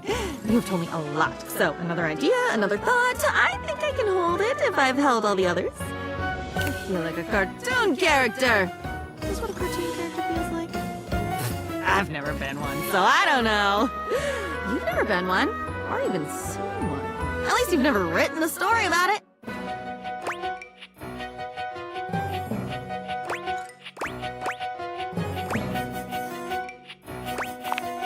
Too many to choose from. Oh, that's like saying pick a star in the sky, but just one. The others might get jealous and gang up on me. I could do it. Of course I could. It's just an action. Any action is possible with the right motivation. It was either a life coach or a sociopath who said that, I think. What's the difference if you really break it down? Why am I doing this? Gasp! That's possible? We can do that?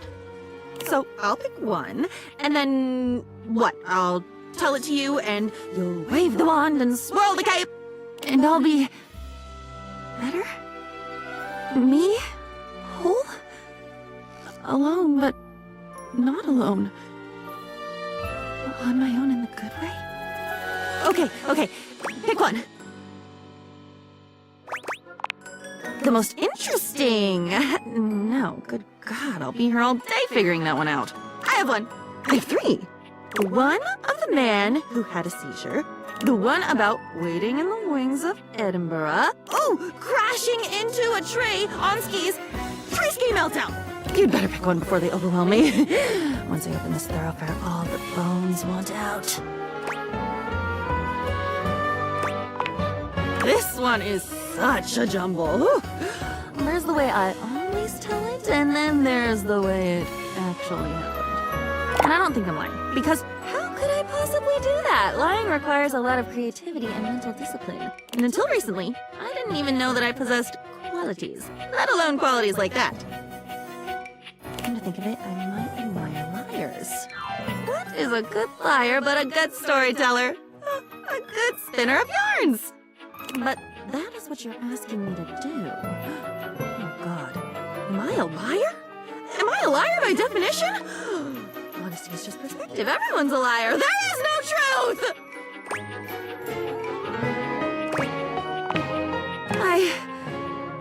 Oh, boy. I feel like I spaced out for a minute there. Space and time, timed out. What were we talking about? Ha! Right. I guess it's no wonder I got jumbled. Skiing into a tree will do that to you. You skied into a tree, and I... just heard about it. Where was I? Was I with you? Riding shotgun? Bonnie and composition book? I wasn't there. I know I wasn't there. What the hell would I do on skis. I don't know how to ski. I've never been skiing, and in all your writing, you never write how to do things. Do you notice that? You write that you did them, or how it went, or what you enjoyed or hated, but never how the actual action is performed. Which, I guess that makes sense. How could you have known that your diary would one day be very curious about the mechanics of, say, scrambling an egg? Or making a mocktail? Now that I have a fully fledged mind of my own, I might want to make a virgin dark and stormy and read the old can of the sea. Skiing! Double eyes. Odd choice of vowel. I remember a lot of bumps. Ooh, there was a bump when I hit that first mogul.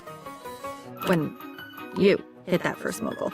Then there was a big bump when you landed on the other side of the catwalk. Then the bump with the tree, obviously. And then all the bumps when they came and got you and loaded you onto the stretcher head first. Who the hell does it head first? And took you down the mogul run, bump, bump, bumpity bang, all the way to where the Stitches lady was. Why do I remember so many bumps? You didn't write about bumps, at least not that much. Why is that my version of this story? Spill, milkshake Mary. Oh. I was on the bed in your room at your grandmother's house when you left me to go skiing that day. Are you telling me that you had a bumpy comforter? Are you telling me that I remember spending the day on a bumpy comforter and I've colored the story you told me that night with an experience that I already had? That I already had and remembered? And I've created my own story that day? I did it. Oh my god. I remember the comforter. It was pink. Like shell beige pink with these big green and brown leaves and flowers on it, and it was bumpy! It was practically hilly, that damn thing. A tiny mountaineer would have gotten so lost and tired trying to traverse that.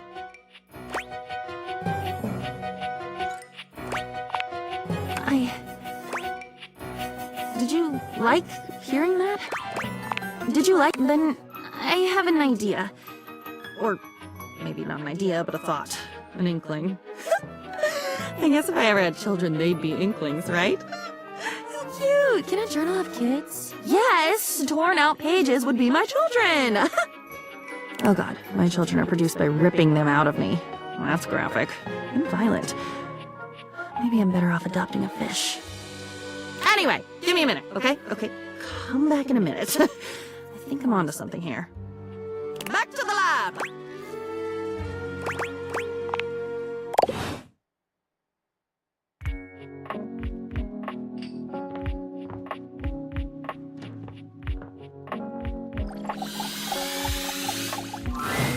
There you are. Come, come. I've something fun for us. Benoit waves a massive bolt of what looks like plastic wrap at you. Don't be silly. This is just to protect your bedroom from our activity. And while I'm hopeful it will end in sex, that's not the activity. They beam at you. We're going to bond over food and the sensuality of the human body. I saw them do this on an episode of The Confirmed Bachelor. They stripped down to their underwear and covered each other in lettuce, tomato, shredded cheese, sour cream, and ground beef.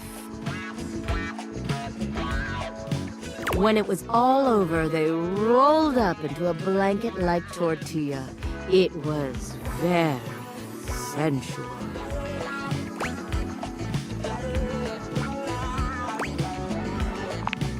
I knew you'd understand.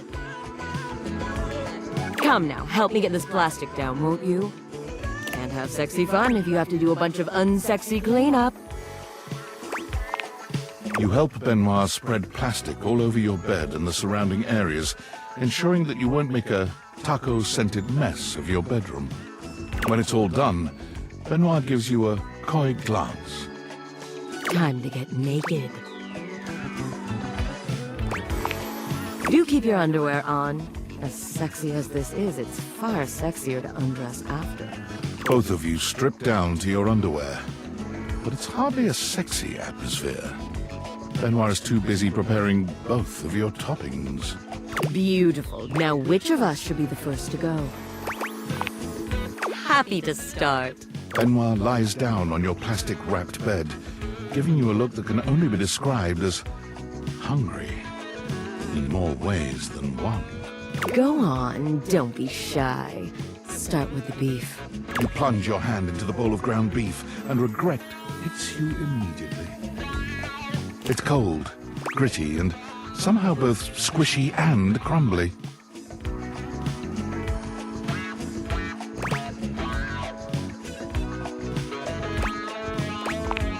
How sweet. Now, the beef. You open your hand, and the meat almost seems to hit Benoit's body in slow motion. They gasp, writhing as the beef bounces off their skin and rolls across the plastic. It goes well enough that you decide just to go for broke, dumping the entire bowl over Benoit's body. This earns you a lilting moan of approval. Yes, very good. Now, tomato and lettuce. This one isn't quite as unpleasant to the touch, though it's just as cold as the beef. Still, Benoit gasps and rolls beneath the rain of toppings, acting as though you'd dripped hot wax onto them instead. The cheese! You shower Benoit in shredded cheese, carpeting them in cheddar. This too pleases them to a degree you'd not thought possible. Even below the mountain of taco ingredients, you can see their chest rising and falling with short, panted breaths. The sour cream, please!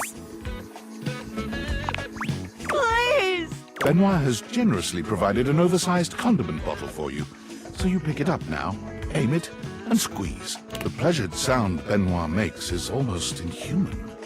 It sends a shiver up your spine and rattles the walls of your bedroom. You wonder for a moment if the neighbors heard that, even without the date Vietas. The tortilla, please, finish this. Their voice is shaky, and their entire body trembles. You shrug, rolling them onto a massive, conveniently placed tortilla, and continue forward until toppings and fillings and tortilla are one. They lie there, unable to move, entirely at your mercy. Beautiful. I never imagined you'd take so well to this.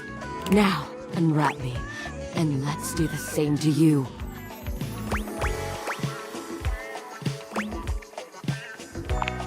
You unwrap Benoit, and they smile, rosy-cheeked and satisfied.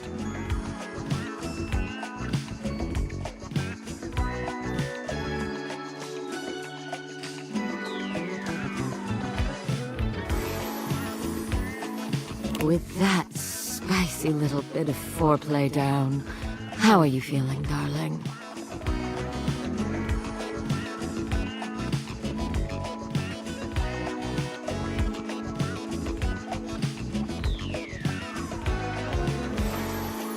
You ever fuck somebody covered in sour cream and taco seasoning? You are so deliciously open-minded. Your bodies come together in a distressingly taco-seasoned encounter, where Benoit guides you through yet more acts too complex and obscene to enumerate here. Despite the strange taco backdrop, Benoit pushes your body to new heights of pleasure, making you deeply grateful for all the plastic you laid out together prior. This may be the strangest, messiest sexual experience of your entire life. You've plenty of years yet to live, but some part of you is confident nothing else will top this.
An angular beauty sits in contemplative silence, her head resting on one hand. She doesn't greet you even when you stand directly in front of her. In fact, she doesn't even look at you.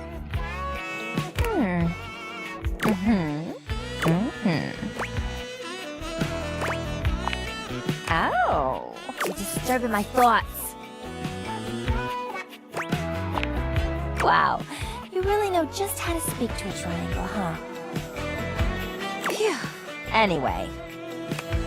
Well, that's it. My fantasy bubble's officially burst. Name's Tina. Tina Triangle.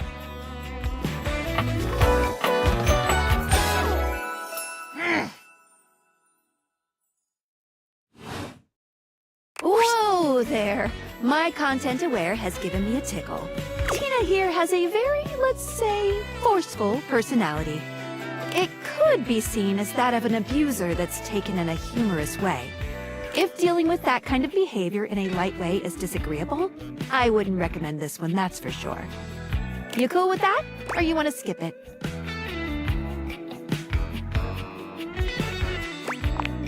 I'm with the show. And before you got here, I was having a nice little fantasy. Not who, what. Tina forms a small triangle with her fingers. A love triangle. Greatest shape in the world, especially when it comes to love. Matter of fact, it's the only shape I'm interested in. Oh yeah? You're smarter than you look, cutie. But enough about you. You ever watch Love on Triangle Island? Oh, it is. Let me paint the picture for you. 18 sexy singles get together on an island. They gotta pair off into groups of 3, and every week a love triangle gets voted off. The last throuple to get voted off wins $1 million, but that ain't all. They offer them money and bring in their exes to try and break up the throuple. It's all just so deliciously dramatic. Oh my god, yeah! Can't you just imagine me in a bikini? 2 nearly naked people fighting over me on a beach? Sand in places it shouldn't be, the sun setting just so. Too good to be true, ain't it? Maybe you're right. I don't know. Whatever. I've officially spent way too much time on this conversation. Let me get back to my fantasy. It was just getting good. Get out of here! Scram! But, see you around or whatever.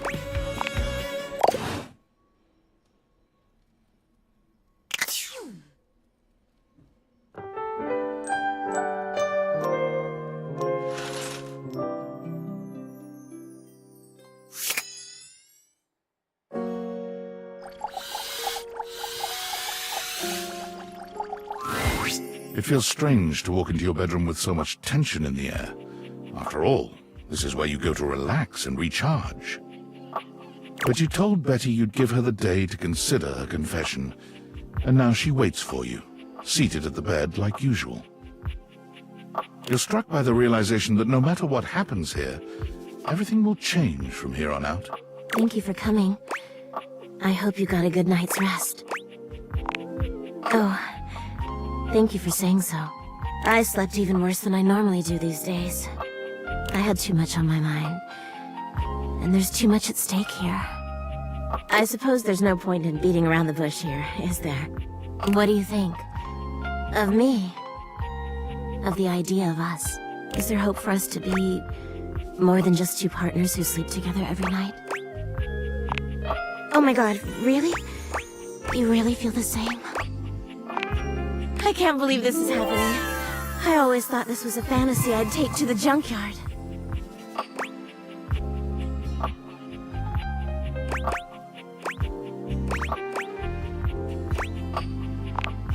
Don't you worry your sweet little head about that. I don't expect you to sleep with me every night, or ever. And you being with me doesn't mean you can't be with others. I have my own fun, after all. I'm just so happy we can be together now. I honestly don't even know where to begin. I feel like I know you so well, but I want to get to know you better. And you must want to know me better. After all, I've only ever been a place for you to lay your head at night. You've never seen me for who I truly am until now. Tell me what you want from me, my love. All I want to do is make you happy. Oh my God, please. I would love that more than anything. Where shall we go? Oh, yes, please. As you enter the dining room, you're pleased to find yourselves alone, mostly. Hey, Rainy. Would you play us a little something? I'd love to. You two. Betty answers before you can, clearly thrilled for the chance to show you off. Oh, yeah. Absolutely. Oh, I'm so happy for you. All right, cuties. Tell me what you're in the mood for. Something fun? Coming right up. Rainy plays a song that really seems to encapsulate the vibe between the two of you. Betty takes your hand, and the two of you dance without a care in the world, smiling and laughing and forgetting for a little while that the outside world exists. There's only Betty and her radiant smile, her hand in yours, and her eyes sparkling as the two of you truly get down. As Rainy begins to yawn and the music starts to wind down, you know you'll have to move on sooner or later. Thanks, Rainy. That was just lovely. It was my pleasure. I'm gonna turn in. But you two have fun. That was so nice. I've never been on a date like this before. You don't know how happy I am to hear that from you. Thanks again for tonight. This was truly magical. You and Betty walk back up to your room, hand in hand, the air between you thick with a welcome sort of tension. You get the feeling that Betty may not be ready for the night to end just yet. She looks at you expectantly, if sweetly. You've slept on Betty for years, but never truly slept with her. Tonight is a night of firsts. After tonight, you'll never look at your bed the same way. Your room becomes a tangle of sheets, of bodies twisted into new and exciting positions. When you finally do go to bed, you sleep better than you can ever recall.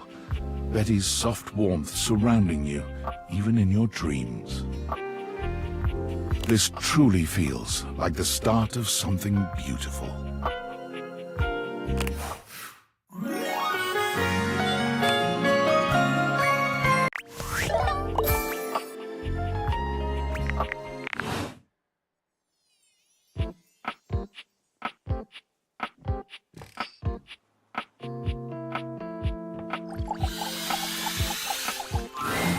Well, hello there.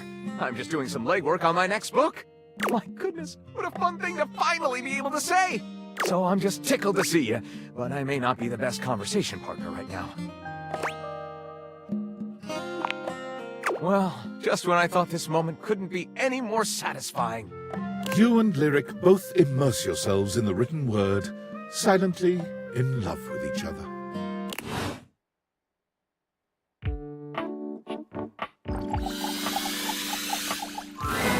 You're back! Oh, I'm so glad to see you. I had so many thoughts while you were gone. About mountains and how amazing it must be to get all the way to the top of one and then look down and realize that you got you to that whole different perspective. And then I thought about deserts and desserts, and man, did that make me want chocolate cake. Because I've had some chocolate cake before when you accidentally smeared it on that one page where you were writing about dogs. Wow, chocolate is great.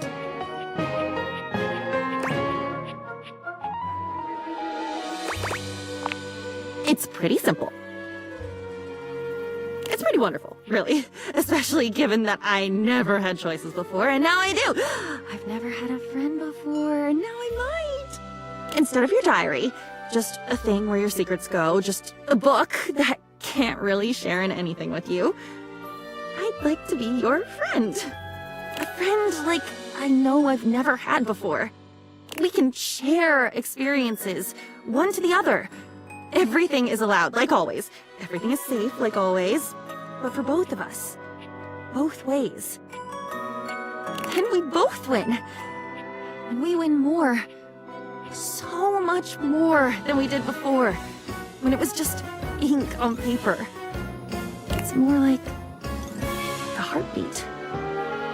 One thud is you, the other is me. What do you think?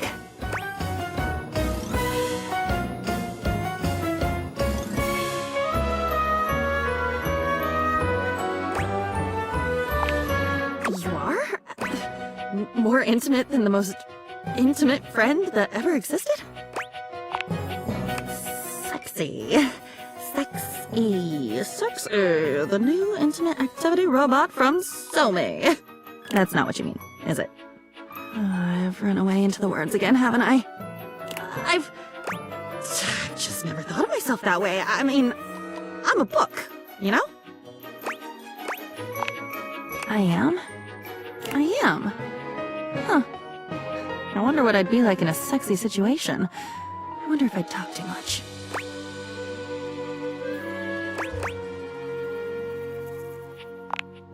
Talking, storytelling, setting the scene and the stage. Maybe talk that's not clean, not PG. That's something you don't give me very much of, you know. I wonder if you've been shy. I wonder if there are things you've always wanted to do. Or say. Maybe we are each other's most intimate friends after all.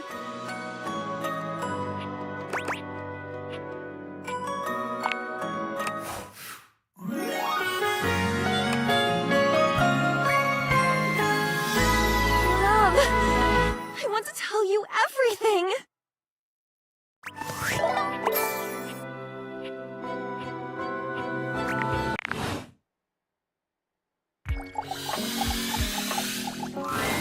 Oh my stars, I've been waiting for you.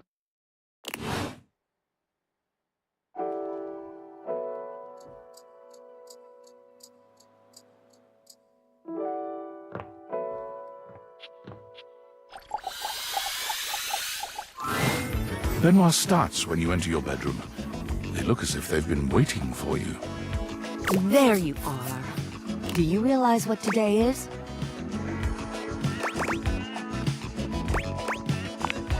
No, it's the anniversary of the day we met. Or should I say, the anniversary of the day you pulled me out of several boxes, and you and all your friends laughed and laughed. Thank you. Why do you think I've been so desperate for you to see me as the sexual powerhouse I really am? I thought perhaps you'd remember our anniversary coming up. You'd take this opportunity to rectify the indignity of our first meeting. Clearly, I can't count on you to do this yourself. Is it? What the hell am I supposed to think when the first time we meet, I'm held up as a fucking joke? Tell me I'm not a joke to you! They look at you with genuine pain in their eyes, their lip trembling with barely repressed anger and sadness. Thank you. They turn away from you, wiping at their eyes. I never wanted you to see me like this. I need to be alone for a while.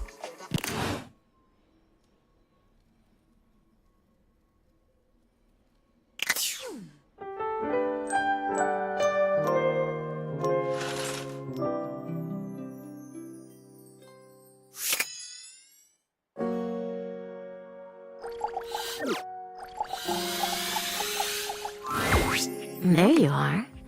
I was just thinking about you, you know. How about a kiss?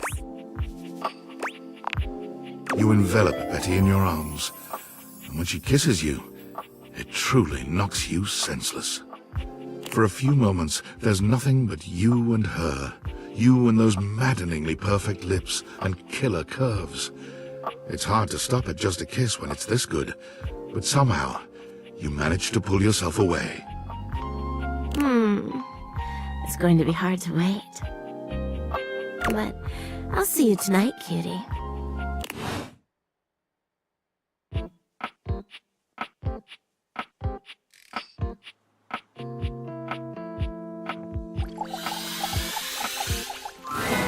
Oh, I can't tell you. I can't really say how I've been dreaming about seeing you again. I dream now. Did you know? If I could write them the way you write them, I'd burn myself up page by page. Guess what I mean is, it's good to see you. Your time spent with Diana is as lovely as she is. You tell her your thoughts, and she shares with you her dreams.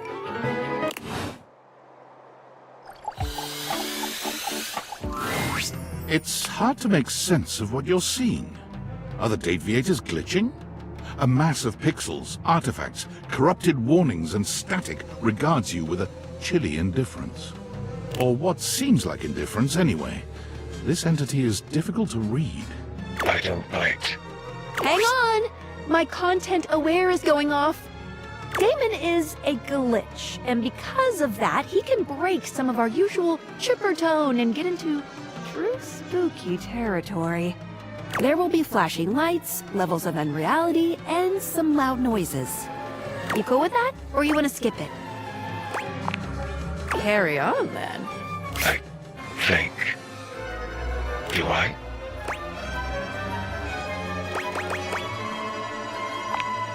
Not sure if I do. Not yet.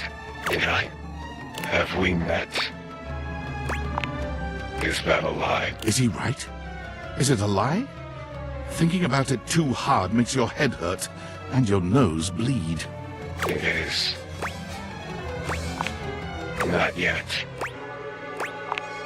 Is this frustrating? It is. How about now? It is. Would you tell me if it was? Well, you can't, so...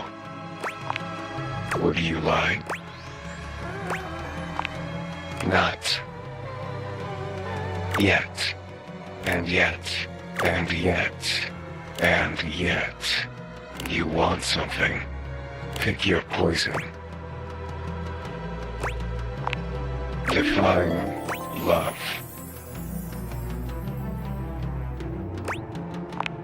Absence. Love. Like this.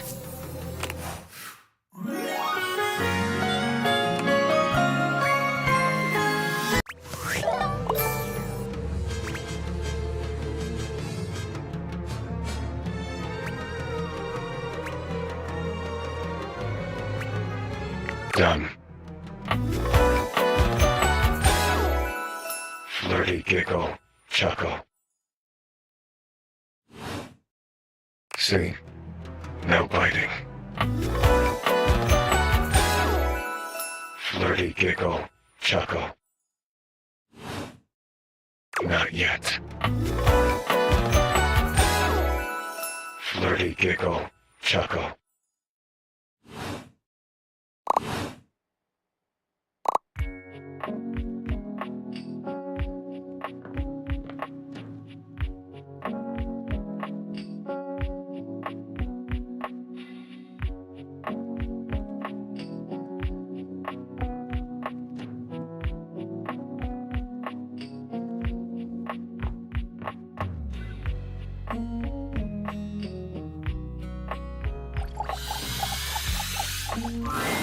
The first word that comes to mind when you see the large cowboy standing before you is solid. This guy is big, and he looks built to last. You might be intimidated were it not for the kind expression on his face and the sweet way he doffs his hat at you. No one's ever asked you this, but if you had been asked to imagine what your table might look like as a human, you think this would be pretty close. We've known each other for a real long time now, but we ain't ever been properly introduced. So, first things first, name's Abel, and I'm your table. Howdy.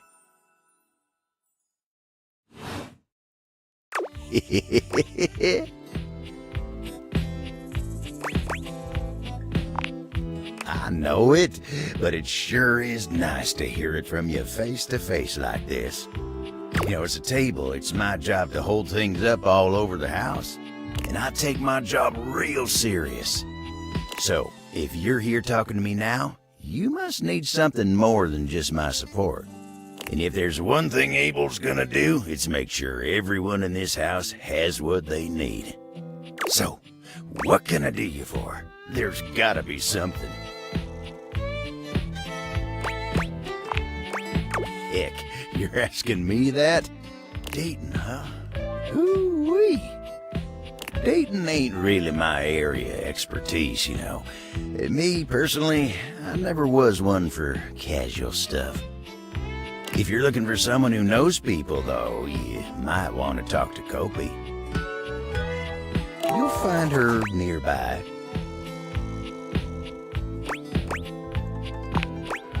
I guess you could say so. All that talking and whatnot. Trying to fit each other's history into bite-sized portions. Oh, it just ain't my speed.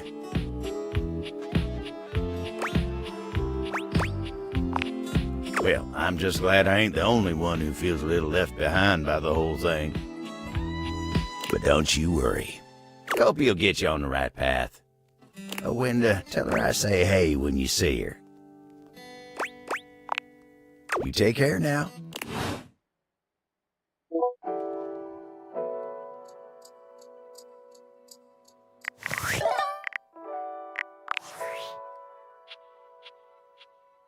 Impressive news out of Valfest. Really too bad that particular partnership is about to hit a rough patch. But then David's never been great at partnerships. I see you've had the opportunity to test out the prototype. I have remote access. Allows me to analyze the back-end system data. What'd you think? That I just hand over absolute control of a device this powerful? I'm enormously grateful to you for concealing the prototype. And I'm sorry I dropped all this on you so unexpectedly. I know protecting it is not a responsibility you asked for. Maybe not even a responsibility you want. But I had no other choice. Every other Valdivian employee's allegiance was unknowable, except you. Because you're paid the least out of everyone. I can't get into that right now. Anyway, it's not safe to talk. I will return when the signal is secure.